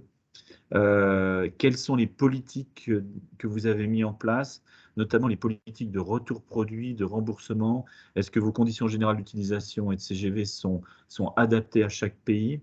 Le positionnement que vous avez, est-ce que par rapport à votre marque sur le pays, il est bien défini? Tout ce qui est protection, encore une fois, la COFAS et BPI proposent des protections, mais il faut identifier les risques avant ça. Et encore une fois, ils sont spécifiques à chaque pays, spécifiques à chaque chaîne logistique, spécifiques à chaque entreprise. Et la logistique, c'est clairement le sujet critique aujourd'hui. C'est explique d'ailleurs le boom qu'il y a sur le secteur de la logistique pour ceux qui ont l'occasion de travailler avec des transporteurs. Il y a vraiment une grosse demande tout le long de la chaîne et il faut maîtriser cette demande et il faut travailler avec des vrais professionnels du secteur pour ne pas se retrouver avec des problèmes. Le lead management, donc tout ce qui est gestion des leads entrants, j'ai parlé des 24 heures, mais c'est vrai que c'est vraiment important de pouvoir mettre ça en place de manière efficace et d'avoir formé vos équipes à ça. Et puis, dernier point, le service client, je vais revenir dessus dans quelques instants, mais c'est vraiment un sujet sur lequel ce que j'essaye de faire passer comme message, c'est qu'il y a, quand on rentre dans le détail et la volonté de sérieusement prendre la mise en place d'une plateforme sur l'export, il y a un gros travail de préparation qui est à réaliser. Alors, je dis ça, je ne veux surtout pas vous effrayer, parce que les gains sont réels derrière, mais il ne faut pas penser que ça se fait simplement et facilement. Alors, je vais citer un exemple là bon, alors en fait, c'est Villebrequin, je l'ai déjà dit, mais en fait, en analysant les données de leur site internet français à l'origine, on a pu analyser des demandes qui venaient d'autres pays et à partir de ça, travailler sur une analyse de qu'est-ce qu'il faudrait sur les plateformes e-commerce accessibles depuis l'Angleterre, l'Italie et l'Allemagne pour surperformer sur ces pays-là à partir des données qui étaient collectées à l'origine sur les sites français. Donc, l'analyse, ce que vous récupérez comme information depuis un site e-commerce ont un impact positif, vraiment des bénéfices collatéraux conséquents quand on sait analyser les données là-dessus. Et donc, dans le cas présent de Villebrequin, ça a déclenché l'ouverture de 3 nouveaux pays, 3 nouveaux marchés internationaux.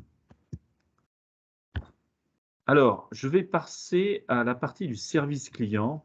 Vous l'avez bien entendu, le service client est vraiment un peu un sous-jacent de toutes les activités sur le e-commerce.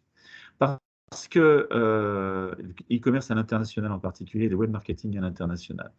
Parce que, faut pas se leurrer, l'utilisation du canal digital, du web marketing, ça enlève un côté humain dans l'interaction. C'est très pratique, c'est très rapide, mais on n'a pas toujours cette interaction humaine, ce qui fait qu'il y a beaucoup d'études qui montrent que dès que ça ne va pas, le manque d'interaction humaine devient pas mauvais, il devient carrément catastrophique pour la marque. Il y a une étude très sérieuse qui a été publiée qui montrait qu'une mauvaise expérience client faisait que dans 30% des mauvaises expériences clients, les clients ne revenaient jamais. Et à la 3e mauvaise expérience client, 70% ne revenaient jamais. Et non seulement ne revenaient jamais, mais devenaient des ambassadeurs négatifs de votre marque. Donc nous, on a déjà beaucoup assisté à des sociétés qui, pendant 1 an ou 2, construisent leur site Internet, construisent leur stratégie de marketing digital à l'international. On voit le développement des ventes qui se passe à l'international. Et puis, brusquement, patatras, au bout de 2-3 ans, parfois plus rapidement, mais enfin dans les exemples que j'ai en tête, ça s'est produit au bout de 2-3 ans, on voit une perte significative des ventes. Et en fait, l'explication, elle était vraiment dans la mauvaise expérience client et donc la mauvaise mise en place d'un service client par cette marque en particulier, qui a commencé à finalement gâcher tout l'investissement digital qu'elle avait fait en acquisition client et en conversion. Donc, le sujet est vraiment un sujet critique sur lequel il y a également là aussi des questions à se poser. D'abord, est-ce que votre service client il est multicanal? Alors, on parle multicanal, omnicanal. La différence, c'est un client est multicanal quand il est sur le même canal tout le long de son parcours, et omnicanal, c'est quand il change de canal au cours de son parcours. Mais donc, votre centre doit pouvoir gérer plusieurs canaux, le téléphone, l'interface sur Internet par des chats, et les WhatsApp commencent à être très populaires, la gestion des emails, bien sûr. Donc, il y a toutes sortes de canaux qu'il faut être capable de maîtriser. il faut avoir une bonne idée des risques et des attentes à la gestion du service client à l'export. Il faut l'anticiper parce que ce qu'on appelle une mauvaise expérience peut être parfois un petit point de détail et un point d'irritant. Alors, ça peut être sur le paiement, la logistique, la gestion des réclamations, des retours. C'est un grand classique à maîtriser et à préparer et à anticiper à l'avance. Des aspects réglementaires aussi. Enfin bref, le nombre de sujets qui peuvent être des irritants par rapport à vos clients, il est conséquent. Les systèmes de paiement font partie de ces problématiques à vraiment pouvoir gérer, anticiper. Les tableaux de bord, j'en ai déjà parlé. Et puis l'identification des prestataires logistiques locaux, parce qu'il faut que vous ayez sur place la même qualité de service que vous avez en France quand vous développez dans ces nouveaux pays. Alors, c'est quoi un service client à l'international? C'est quelqu'un qui est capable de gérer, qui est multicanal et qui est donc capable de gérer l'omnicanalité, et puis qui est multilivrable. C'est-à-dire que les prestations ne sont pas simplement celles d'un support, d'une proactivité, mais également de la fidélisation et puis de la publication et de la collecte des données. Et pour ça, vous devez donc avoir l'ensemble de ces canaux tels que ceux que je mentionne.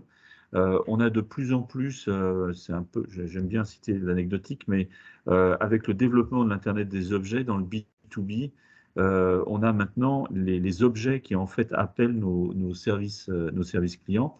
Et avec l'internationalisation, ça va probablement augmenter de manière importante. Mais bien sûr, il n'y a pas que ça. Le téléphone reste le moyen privilégié aujourd'hui. Dans les services clients, dans 60% des cas, les gens préfèrent utiliser le téléphone. On le fait pour une banque qui a un rayonnement international sur tous les continents. Et on constate que dans plus de 50% des cas, même des Américains ou des Français basés aux États-Unis ou des gens basés en Extrême-Orient préfèrent appeler au téléphone. Ils se calent, eux, au décalage horaire. Et vous pouvez mettre des robots vocaux pour éventuellement faire certains travaux, mais le téléphone reste absolument indispensable. Donc, votre service client, omnicanal, multilivrable, et puis vous collectez par le biais de ce service client des masses d'informations qui font que vous devez également, j'en reviens au tableau de bord, pouvoir vous mettre en capacité d'exploiter les données que vous allez avoir.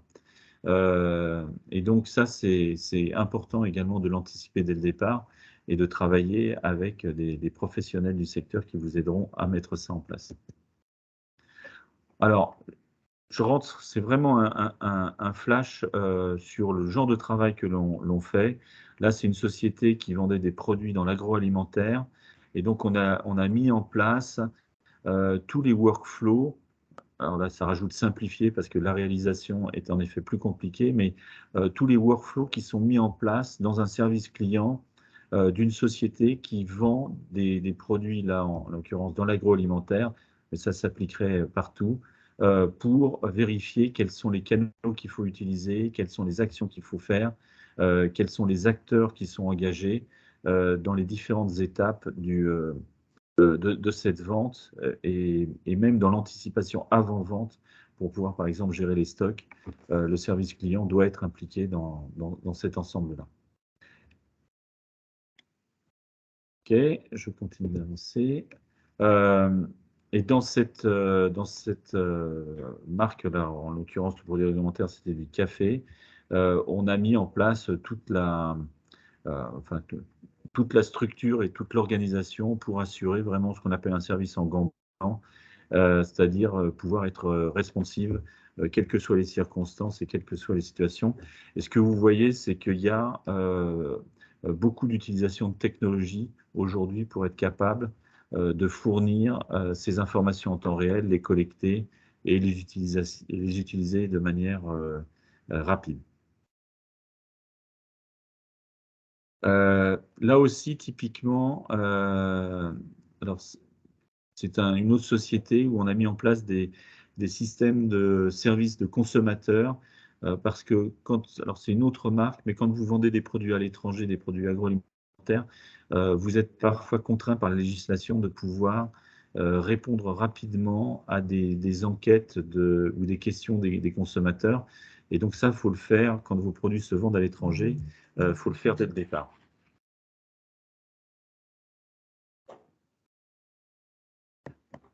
Et alors, je ne crois pas que ce soit le cas pour certains des auditeurs aujourd'hui, mais il y a une situation qui est arrivée d'une société qui vendait, où un de ses distributeurs s'est mis à vendre les produits via Amazon, et les produits ont commencé à être achetés un peu partout dans le monde, ce qui était une bonne nouvelle en soi au départ, mais ça a créé une problématique véritablement de service consommateur, de nécessité de mettre en place un service consommateur, parce que le service commercial finalement s'était développé tout seul via Amazon à l'étranger, mais le service client, lui, n'avait pas été anticipé pour pouvoir traiter des clients allemands ou italiens. Donc ça, c'est un sujet sur lequel il faut, quand vous avez un produit qui est facilement mis en vente sur Internet, d'anticiper le fait qu'il va trouver son canal de vente de temps en temps et qu'il faut mettre en place ce genre de service. Alors, je vais parler, donc j'ai balayé avec vous les 3 sujets où le e-commerce, le web marketing ont un véritable impact sur les opportunités de développement de vente à l'international. Maintenant, il y a peut-être une question que vous vous posez très certainement, c'est combien de temps ça prend et combien ça coûte. Alors, c'est volontairement très général parce que ça demande à chaque fois d'avoir vraiment des analyses particulières. Mais typiquement, la mise en place d'une stratégie digitale pour l'export, il y a 2 phases. Il y a une première phase qui est une phase d'audit et de stratégie et de conception de cette mise en place de stratégie export, période pendant laquelle il va falloir faire des audits, commencer à planifier, relever les contraintes que vous allez avoir. Et typiquement, ces audits prennent le budget à allouer, il est entre 8 à 12 000 euros sur 1 ou 2 pays. Après, si on augmente le nombre de pays, il faut qu'on considère que ça peut augmenter. Mais on parle d'un investissement relativement modeste, on va dire, par rapport à la nécessité que ça représente quand même de développer cette connaissance en amont et de décider d'avoir un go, no go. Et si vous avez le go, no go, si vous êtes pour le go, de savoir si vous allez, quelle est la combinaison des leviers que vous allez utiliser. Parce que, comme je l'ai dit précédemment, les leviers sont nombreux, sont multiples, sont complexes, mais ils ne sont pas tous utiles. Donc, entre du référencement naturel et de l'acquisition payante, il va falloir évoluer. Et typiquement, hors création de site et hors frais publicitaires, si vous passez par de l'AdWords ou de la publicité sur Amazon ou de la publicité sur les réseaux sociaux, il faut compter des budgets qui sont de l'ordre à 3 à 6 000 euros par mois, encore une fois, en fonction de la complexité du sujet. Ce qui veut dire que le développement d'une stratégie à l'export, c'est un investissement de départ qui va se situer entre 50 et 70 000 euros par an. C'est typiquement les moyennes que l'on observe. Et quand on réfléchit et qu'on budgétise ça, j'ai envie de dire, ça équivaut à un prix relativement modeste par rapport à un commercial, une activité commerciale à l'international. Donc, c'est pour ça qu'une fois que c'est mis en place et que c'est bien calibré, vous arrivez au résultat que j'avais annoncé au départ, de pouvoir viser un objectif de coût d'acquisition client qui serait réduit par 2, au minimum. Par contre, il y a un élément qui est, sur lequel il faut insister, et qu'on dit peut-être pas toujours quand on commence à avoir ce genre de réflexion, c'est que ça prend du temps. Une stratégie, le succès d'une stratégie digitale, c'est exceptionnel quand ça prend moins de 12 mois. En général, on commence à avoir des résultats la 2e année et on récolte vraiment les fruits de son travail à partir de la 3e année. Donc, il faut avoir vraiment une stratégie endurante pour pouvoir développer cette activité de marketing digital à l'export, quel que soit, d'ailleurs, si c'est uniquement de la génération ou du e-commerce, les délais sont à peu près les mêmes, mais ce ne sont pas des activités qu'on peut faire comme ça sur un coup de tête en se disant la semaine prochaine, j'ai ma stratégie de marketing digital en place. La réalité, c'est que ça demande beaucoup d'efforts, beaucoup d'intelligence et beaucoup de temps pour arriver aux résultats, même si ces résultats, comme je le répète, sont fortement bénéfiques pour les entreprises. Écoutez, c'est la fin de ma présentation. Vous aurez j'enverrai par PDF via la CCI du Grand Est les transparents en question. Vous aurez quelques liens avec des sites internet qu'on dirige dans le groupe qui vous permettront peut-être de répondre à des questions supplémentaires. Et puis, je reste bien sûr complètement disponible pour répondre à vos questions si vous souhaitez en poser après cette conférence. Vous avez mes points de contact.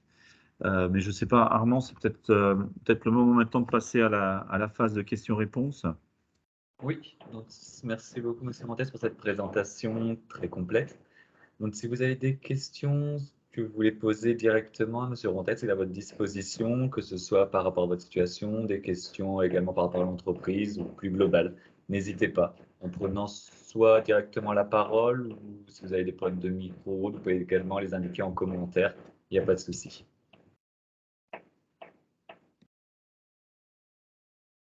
Alors, qui se lance?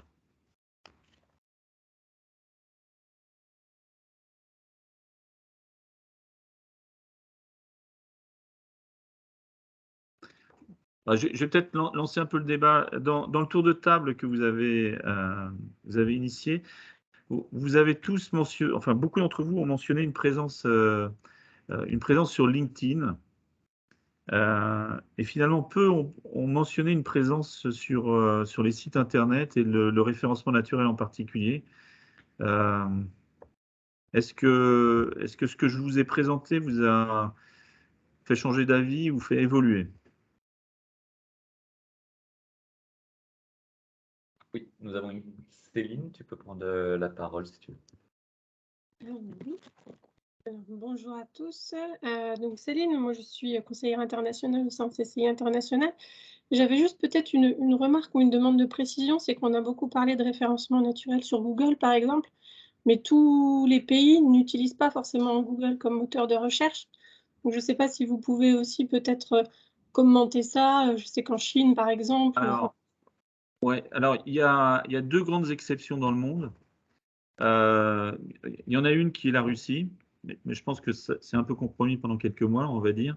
Et la deuxième, vous avez raison, c'est la Chine. La Chine a son propre moteur de recherche, alors c'est vrai que l'expérience que j'ai et qu'on a, enfin nous dans notre groupe, elle est surtout dans j'ai envie de dire dans la sphère Google, elle n'est pas trop dans la sphère chinoise. Par contre, les principes, les principes sont les mêmes, avec parce qu'en fait les algorithmes, juste pour l'anecdote, tous les algorithmes qui viennent de Google ou de l'algorithme chinois, ça vient des publications scientifiques en fait. Dans les années 80-90, pour noter un peu la recherche, il y a eu des algorithmes qui ont été mis en place pour noter la qualité des articles scientifiques, et notamment sur le nombre de fois que des articles scientifiques étaient cités par d'autres collègues. Et en fait, les ingénieurs de Google dans les années 90 et après les ingénieurs chinois ont repris les mêmes méthodes et après ont fait évoluer. Mais c'est pour ça que, par exemple, votre site Internet, plus il est cité par d'autres sites, va améliorer son référencement naturel et plus la qualité de son contenu est importante, la qualité et la quantité de son contenu sont importants, mieux vous allez être référencé. Exactement le même principe que les articles scientifiques. Donc, pour répondre à l'exemple chinois, il y a c'est pas le même moteur de recherche, mais les principes, ça s'applique. C'est-à-dire d'avoir de la qualité de contenu, se faire connaître et avancer. Et alors, il y a quand même une particularité chinoise, c'est quand même le pays qui a inventé Alibaba. Et ils ont énormément de marketplaces, probablement encore plus que j'ai dit. Les ventes se font beaucoup plus par les marketplaces en Chine qu'en Europe ou dans les pays occidentaux ou sud-américains. Mais ouais, donc c'est un peu une spécialité. Mais c'est une spécialité sur le B2C. Parce que pour revenir à la question du B2B, nous, je dois dire que dans notre portefeuille client aujourd'hui à l'international, on est majoritairement dans des clients B2B. Et on est vraiment surpris de voir que dans le B2B, les acheteurs potentiels travaillent en anglais et font leurs recherches essentiellement sur des sites anglophones et donc via Google et via Google US. Donc, en fait, si vous avez un produit B2B très industriel, très sophistiqué, j'ai mentionné notre client qui vend des machines spéciales dans la pharma.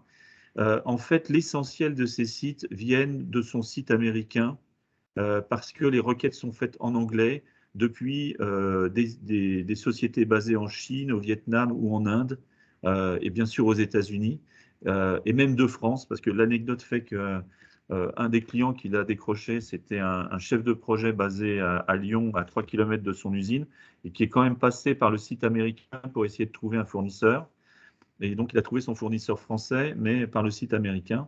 Donc, je pense que dans le domaine du B2C, vous avez raison, il y a vraiment une particularité chinoise, mais elle suit les mêmes principes avec peut-être cette prédominance encore plus importante des marketplaces.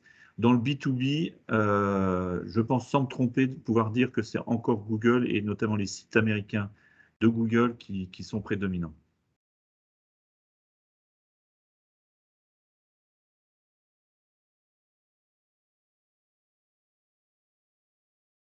Une question de Monsieur Herman également. Oui, alors j'aimerais rebondir sur ce que vous venez de dire, Monsieur Rontex. Quand vous parlez de sites américains, il se trouve que nous, on a un seul site internet qui est hébergé en France, mais qui est en anglais. Qu'est-ce que cela signifie? Est-ce que c'est des sites qui sont hébergés dans des pays tiers ou simplement parce qu'ils sont rédigés dans la langue du pays cible? Alors, très bonne question. En fait, quand vous avez un site anglais, alors je suppose que votre site a à la fois des pages en français et des pages en anglais sur le même site. En fait, il faut savoir que c'est très confusant pour le robot de Google qui va analyser les pages parce qu'il ne va pas comprendre si vous êtes un site français ou si un site anglais. Et comme vous êtes en France, il va penser que c'est le site français qui compte et il ne va pas compter la partie anglaise de votre site français. Alors, je ne parle pas de quelqu'un à qui vous aurez envoyé directement le lien vers vos pages en anglais, mais je parle de ce que pensent, enfin, c'est probablement pas le bon terme, mais de ce que pensent les robots de Google de la partie anglaise de votre site. Donc, en fait, la recommandation, c'est d'avoir, et ça peut très bien se faire de France, entre parenthèses, c'est d'avoir un site .com, pour faire simple, aux États-Unis, hébergé aux États-Unis, même s'il est piloté de France, avec votre contenu anglais basé sur ce site-là. Après, il y a des petites manips techniques qui permettent complètement de passer d'un site français à un site anglais de manière complètement transparente pour votre internaute. Mais en fait, pour Google, ce n'est pas le même site. Donc, il n'a pas cette confusion. Donc, vous pouvez très bien avoir le petit site. Attendez, je peux vous faire même la démo si vous avez 2 secondes. Alors, c'est une question. Alors, c'est souvent posé comme question, ce que vous venez de me poser, monsieur, parce que c'est souvent un problème. Alors, ce n'est pas le seul facteur, hein, loin de là. Mais il faut, dans le B2B, je pense que c'est important de le faire. Donc, la société dont je parle souvent, là, c'est MGA Technologies. Donc, si vous voyez mon écran, là? Non, on ne voit pas votre écran. Vous ne voyez pas mon écran. Donc, je reprends.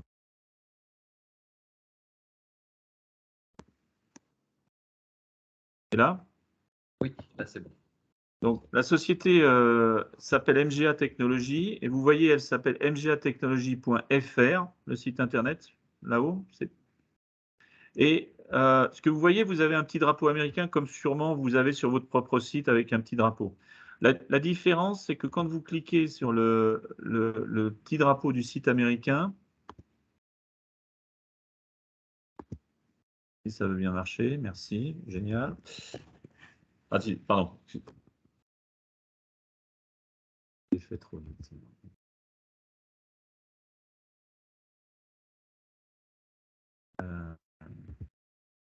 Je reviens.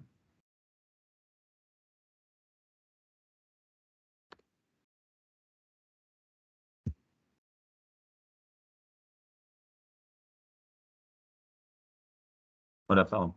Là, vous voyez que le site a exactement le même design, c'est en anglais, mais vous voyez que le nom du site a changé en fait. Et ce petit changement, c'est uniquement pour faire plaisir aux robots de Google.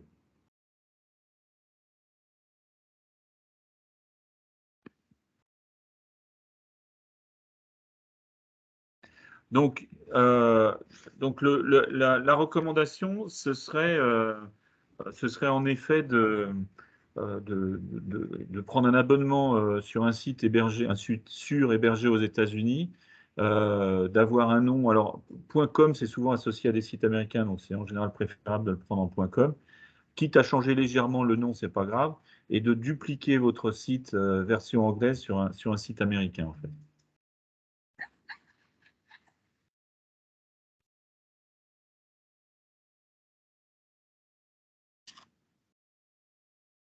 Mais c'est qu'une partie c'est qu'une partie du travail à faire, hein, ça va de soi, mais la recommandation générale, c'est d'avoir un site par pays. Alors, il peut y avoir des exceptions. On travaille avec un autre client. Alors, les exceptions sont du coup plutôt dans le B2C,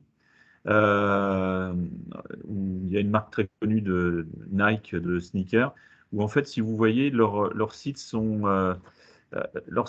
pas. Vous pouvez y accéder, quel que soit le pays, mais il va quand même se débrouiller. Alors ça, c'est pour le référencement naturel, mais il va quand même se débrouiller pour vous renvoyer, pour des histoires de prix et de réglementation dont je parlais tout à l'heure, pour vous renvoyer automatiquement sur un site du pays. Mais en fait, il a une structure, une architecture qui est différente pour répondre à la contrainte des réglementations de vente dans chacun des pays dans lesquels il est.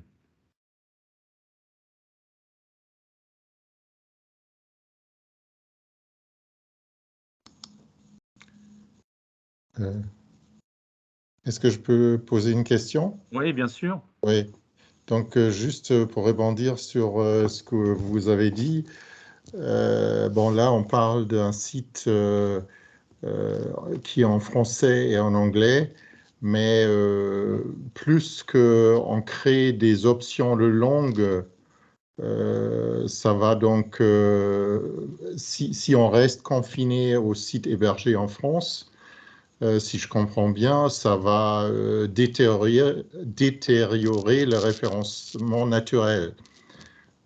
Ouais. J'ai bien compris, parce que plus vous ajoutez des pages en langue étrangère, plus le moteur de recherche qui va raisonner en anglais sera confus. C'est bien ça.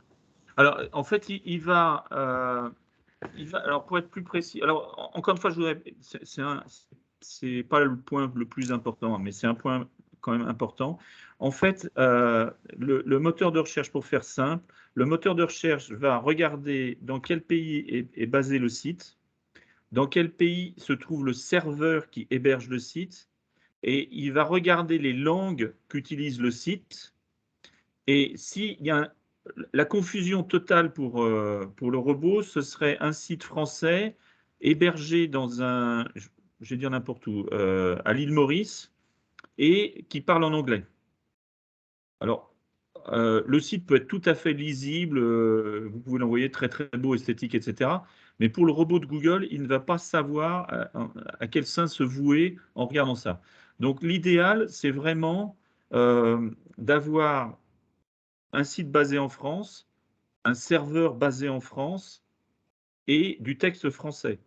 Si vous passez sur l'Allemagne, c'est un serveur, un site basé en Allemagne, un serveur basé en Allemagne et du texte en allemand. Mais ce qui est intéressant, c'est qu'en fait, quand on regarde les grandes langues, vous parlez de... Je vais vraiment faire la différence entre le référencement naturel, c'est-à-dire la génération de leads, et le pouvoir de votre marque. C'est-à-dire que si votre marque est connue, il y a beaucoup de gens qui vont venir sur votre site parce qu'ils ont tapé le nom de la marque. Ça, ce n'est pas exactement du référencement naturel. Donc, quand on regarde, en fait, on se rend compte que quand on veut viser notamment le B2B à l'international, il y a 3-4 langues, allez, 5 avec l'espagnol qui comptent. L'anglais de manière hyper prédominante, c'est-à-dire on a d'ailleurs, je vous disais qu'on analyse beaucoup les datas, on a des clients sur lesquels on était parti pour un déploiement sur 5 langues.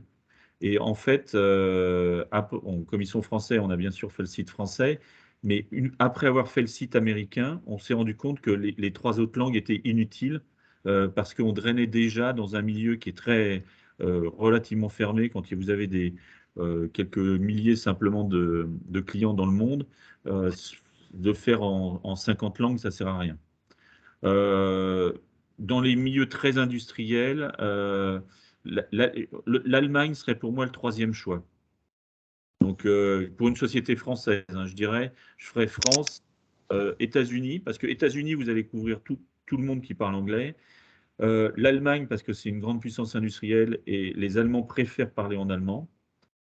Et après, éventuellement, l'italien. Mais enfin, franchement, j'ai pas vu aujourd'hui de preuve tangible dans le B2B génération de leads d'aller au-delà de ces trois langues. D'accord, d'accord. Juste pour la petite histoire, parce que bon, nous, on est une société très industrielle dans une niche industrielle. Ouais. Et on fait 95% de notre chiffre d'affaires à l'exportation parce qu'on n'a que 2 clients existants et potentiels en France. On a refait notre site, et moi je suis allemand en fait. Ouais. J'ai repris la société il y a 1 an et demi. On a refait le site internet qui datait. Et en fait, mes collaborateurs me disaient ça ne sert à rien de faire un site qui a comme choix de langue le français parce qu'on connaît les clients français, c'est une perte de temps.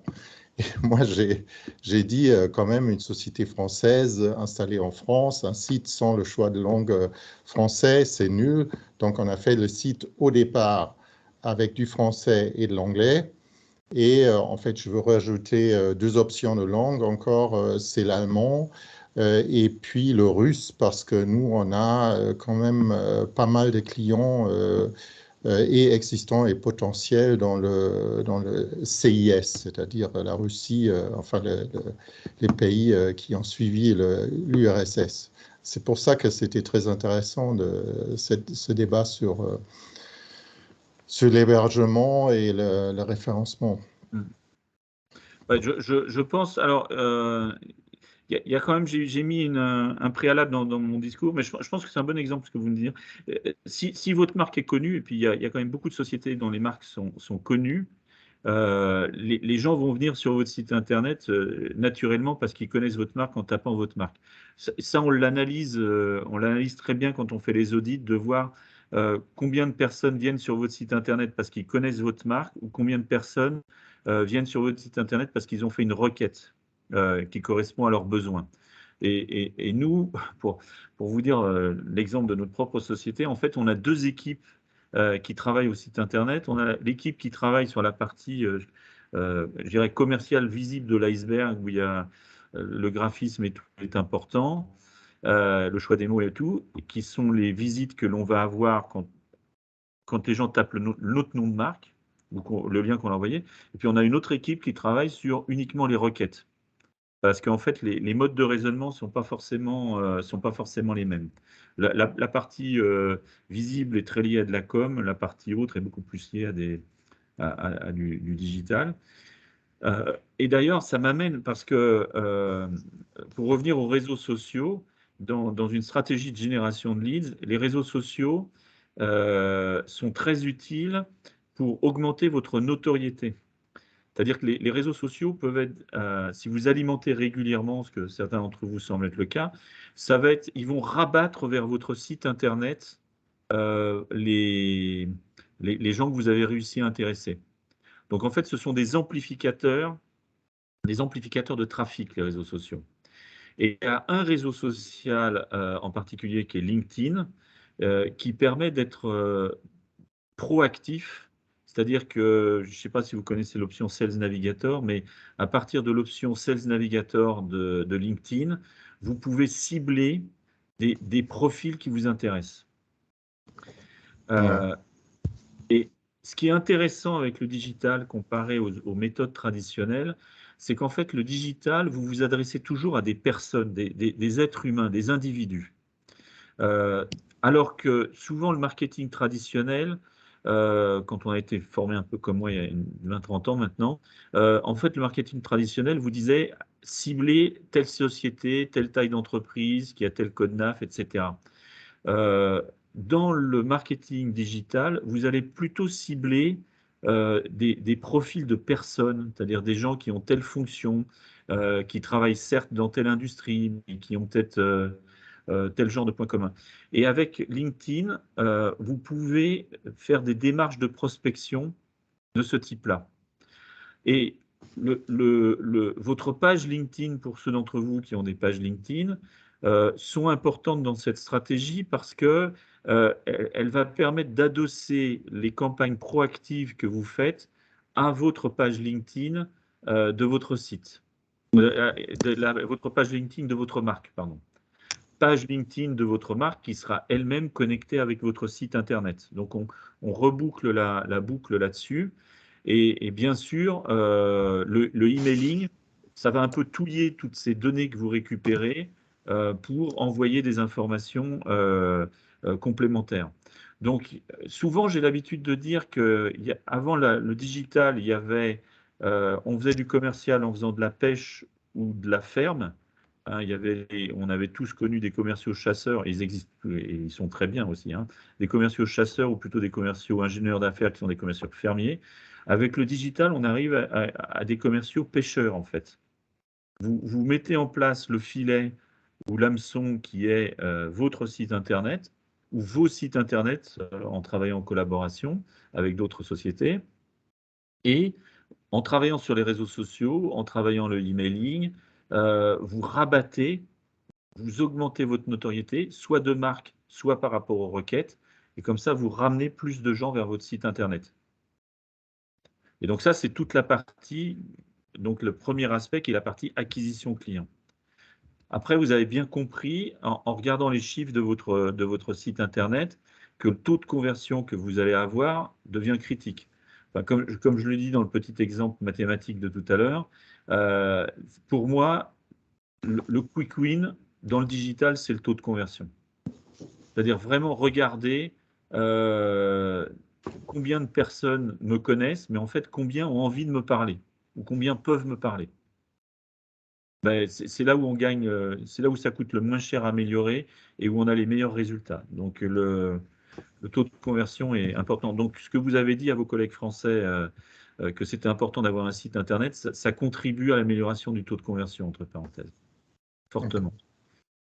Et puis, pour garder les clients, ou pour qu'ils ne deviennent pas des mauvais ambassadeurs, et au contraire qu'ils deviennent des bons ambassadeurs, il y a toute cette notion de service client qu'il faut mettre en place. Mais ça nécessite bien sûr de bien connaître ses clients dans chacun des pays pour pouvoir les faire. Donc la logique, je pense que vous la voyez, elle est relativement simple par ses acquisitions, conversion, fidélisation. Mais chaque domaine lui-même demande une certaine forme de réflexion et de travail sur le long terme. D'accord.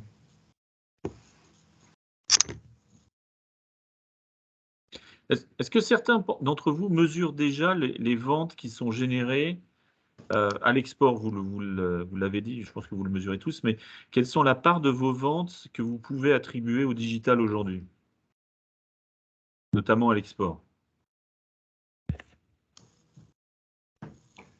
Bah, moi, c'est un peu sans le mesurer, mais j'ai, depuis la mise en route du site,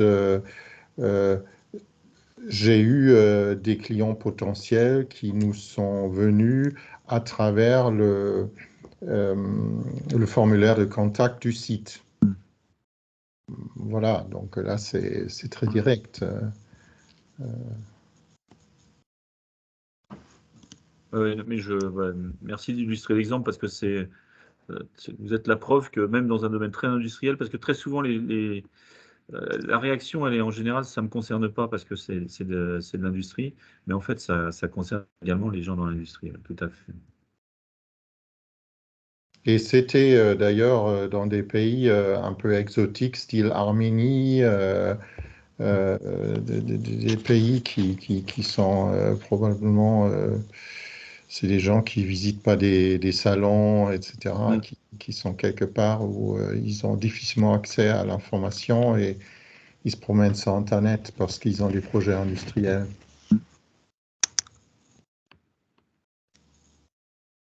Ouais, ça, c'est un cas classique.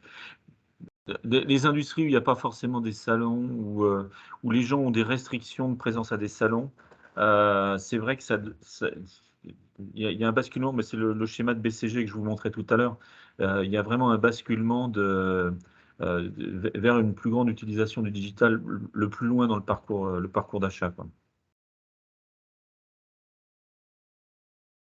Monsieur Herman, si vous voulez prendre la parole, vous avez la main levée. Oui, alors j'allais répondre à la question de M. Rontex par une autre question. Comment on fait pour mesurer la part des ventes qui est, je dirais, essentiellement liée à la présence digitale? Je vais vous donner notre exemple. Nous, on est effectivement pas mal sur des salons, alors qui ont repris depuis cette année.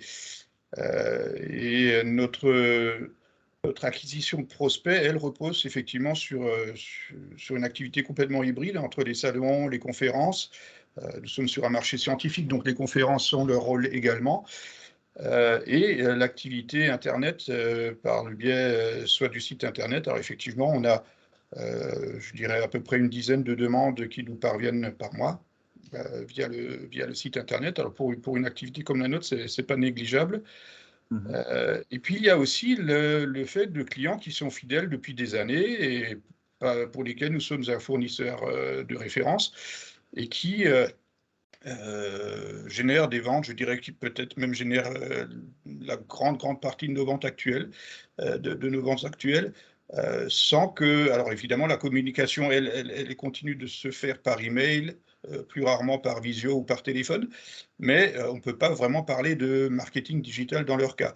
Alors la question que j'allais vous poser, Monsieur Rontex, c'est comment on fait pour mesurer la part qui est effectivement imputable au marketing digital? Alors,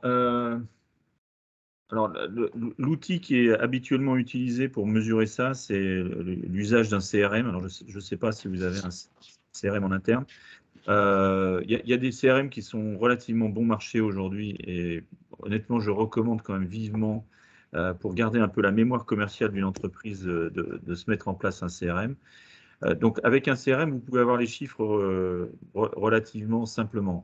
Quand on a des volumétries comme les vôtres, moi j'aime bien tout simplement poser la question. J'aime bien poser la question de comment vous êtes venu chez nous, quoi, en fait. Et on apprend le parcours client, il est relativement, ils sont très variés.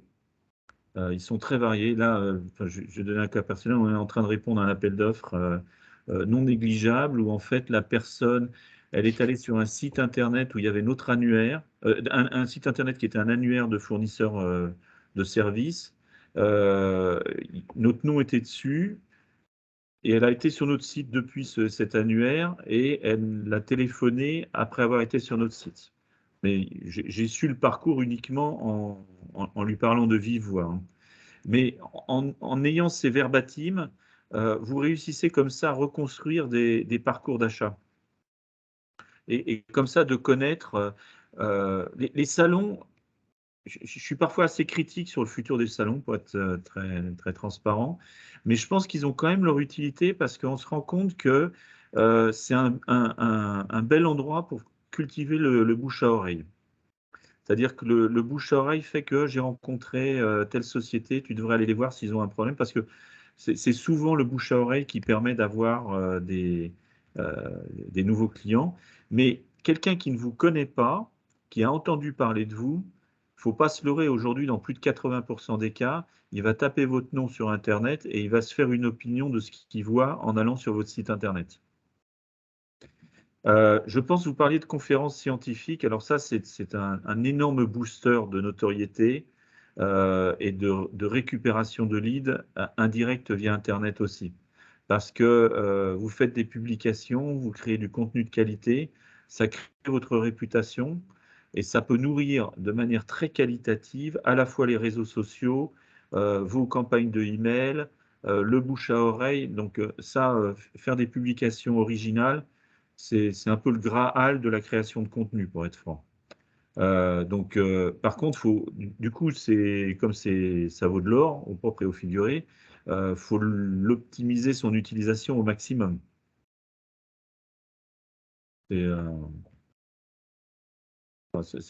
Si vous en faites comme ça une ou deux par an, il faut vraiment capitaliser sur ce contenu-là avec tous les leviers que j'ai mentionnés, réseaux sociaux, emailing, blog sur le site internet, enfin tout ce qui va avec.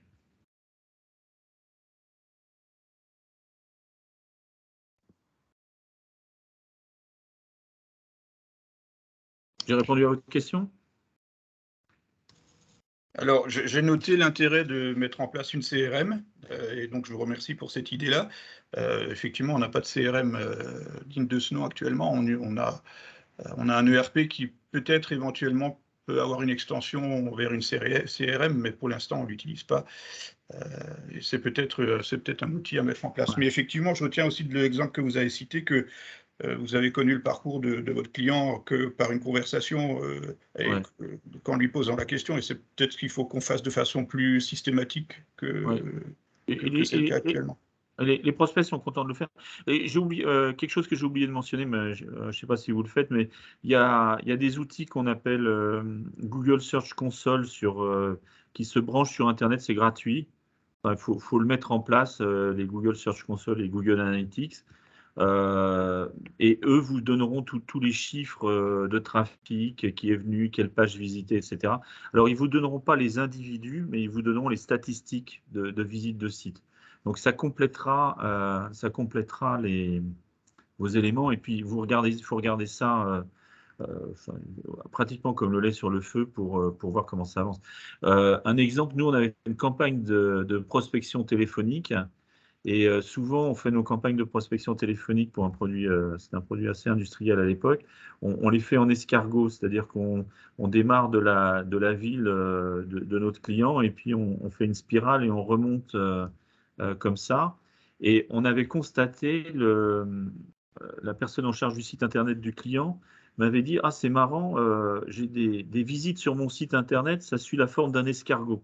Et c'est-à-dire qu'en fait, dans les 2 jours qui suivi les appels téléphoniques de nos chargés de prospection téléphonique, les gens qui avaient été appelés, qui avaient probablement raccroché, allaient quand même voir sur le site internet pour avoir plus de renseignements sur la société. Donc, et on a récupéré comme ça des gens par internet qui étaient en fait à l'origine stimulés par la prospection téléphonique.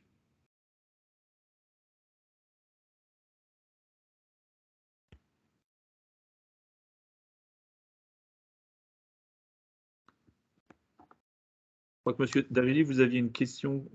Si j'ai fini de répondre à la vôtre, hein, Monsieur Herman.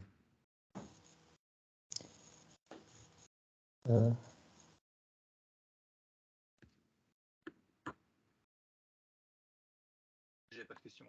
Si vous m'attendez. Oui.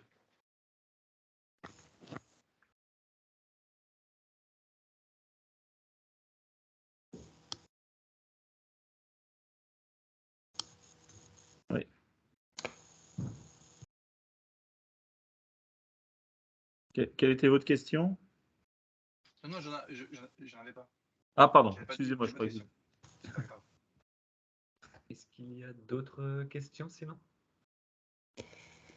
J'ai peut-être une question ou une remarque encore.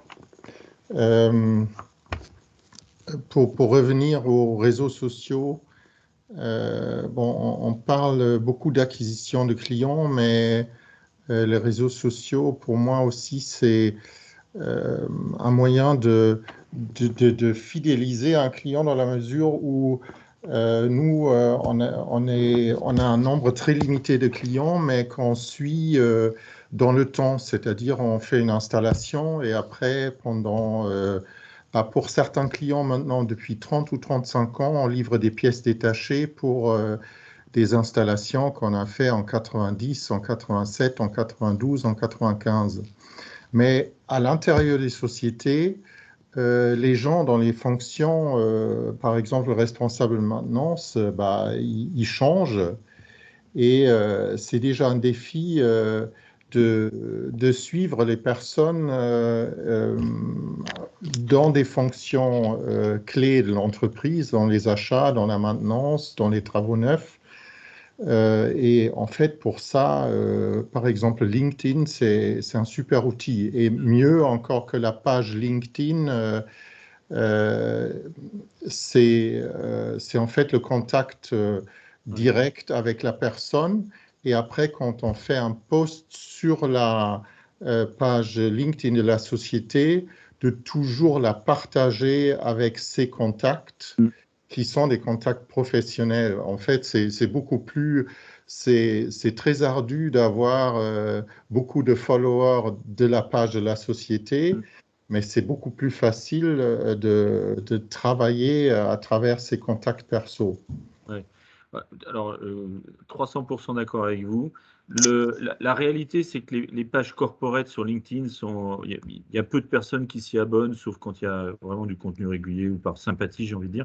Par contre, en fait, dans tous les conseils qu'on donne sur LinkedIn, le coaching, c'est surtout sur les collaborateurs, à commencer par le DG et les cadres dirigeants qui doivent avoir des pages LinkedIn qui sont en fait des véhicules commerciaux, quoi. Et donc, on crée, comme je le disais, ce contact d'humain à humain qui est important. Et ce que vous décrivez un peu sur des sociétés où vous avez une base de clientèle très faible, très forte, pardon, avec un turnover qui fait que les interlocuteurs changent régulièrement, ça, c'est typiquement des actions qu'on qualifie de nurturing en marketing. Et là, les réseaux sociaux, notamment LinkedIn et les emailing, sont vraiment importants. Et il y a plusieurs outils qui permettent d'automatiser tout en restant assez personnalisé pour garder ce contact que vous décrivez là. Et il y a même toute une branche du marketing qu'on appelle l'ABM, qui est l'Account Based Marketing, qui est exactement dédiée au cas que vous venez de décrire.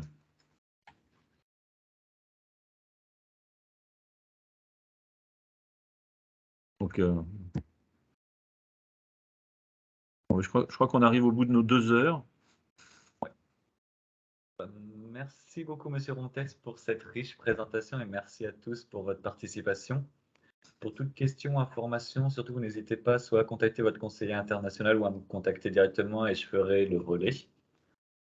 En attendant, il me reste juste à vous souhaiter une bonne journée. J'aurai le plaisir de vous retrouver le 4 octobre prochain pour un webinaire sur la thématique de l'Allemagne. Merci à tous. Et j'aurai plaisir de me connecter sur LinkedIn avec ceux qui veulent m'envoyer des invitations. Ce sera avec plaisir. Voilà. Et vous recevrez très prochainement donc le support de présentation de Monsieur Rontex et également le replay de cette masterclass. Merci. Merci à tous. Bonne journée. Au revoir. Au revoir. Merci, au revoir. Au revoir. Au revoir.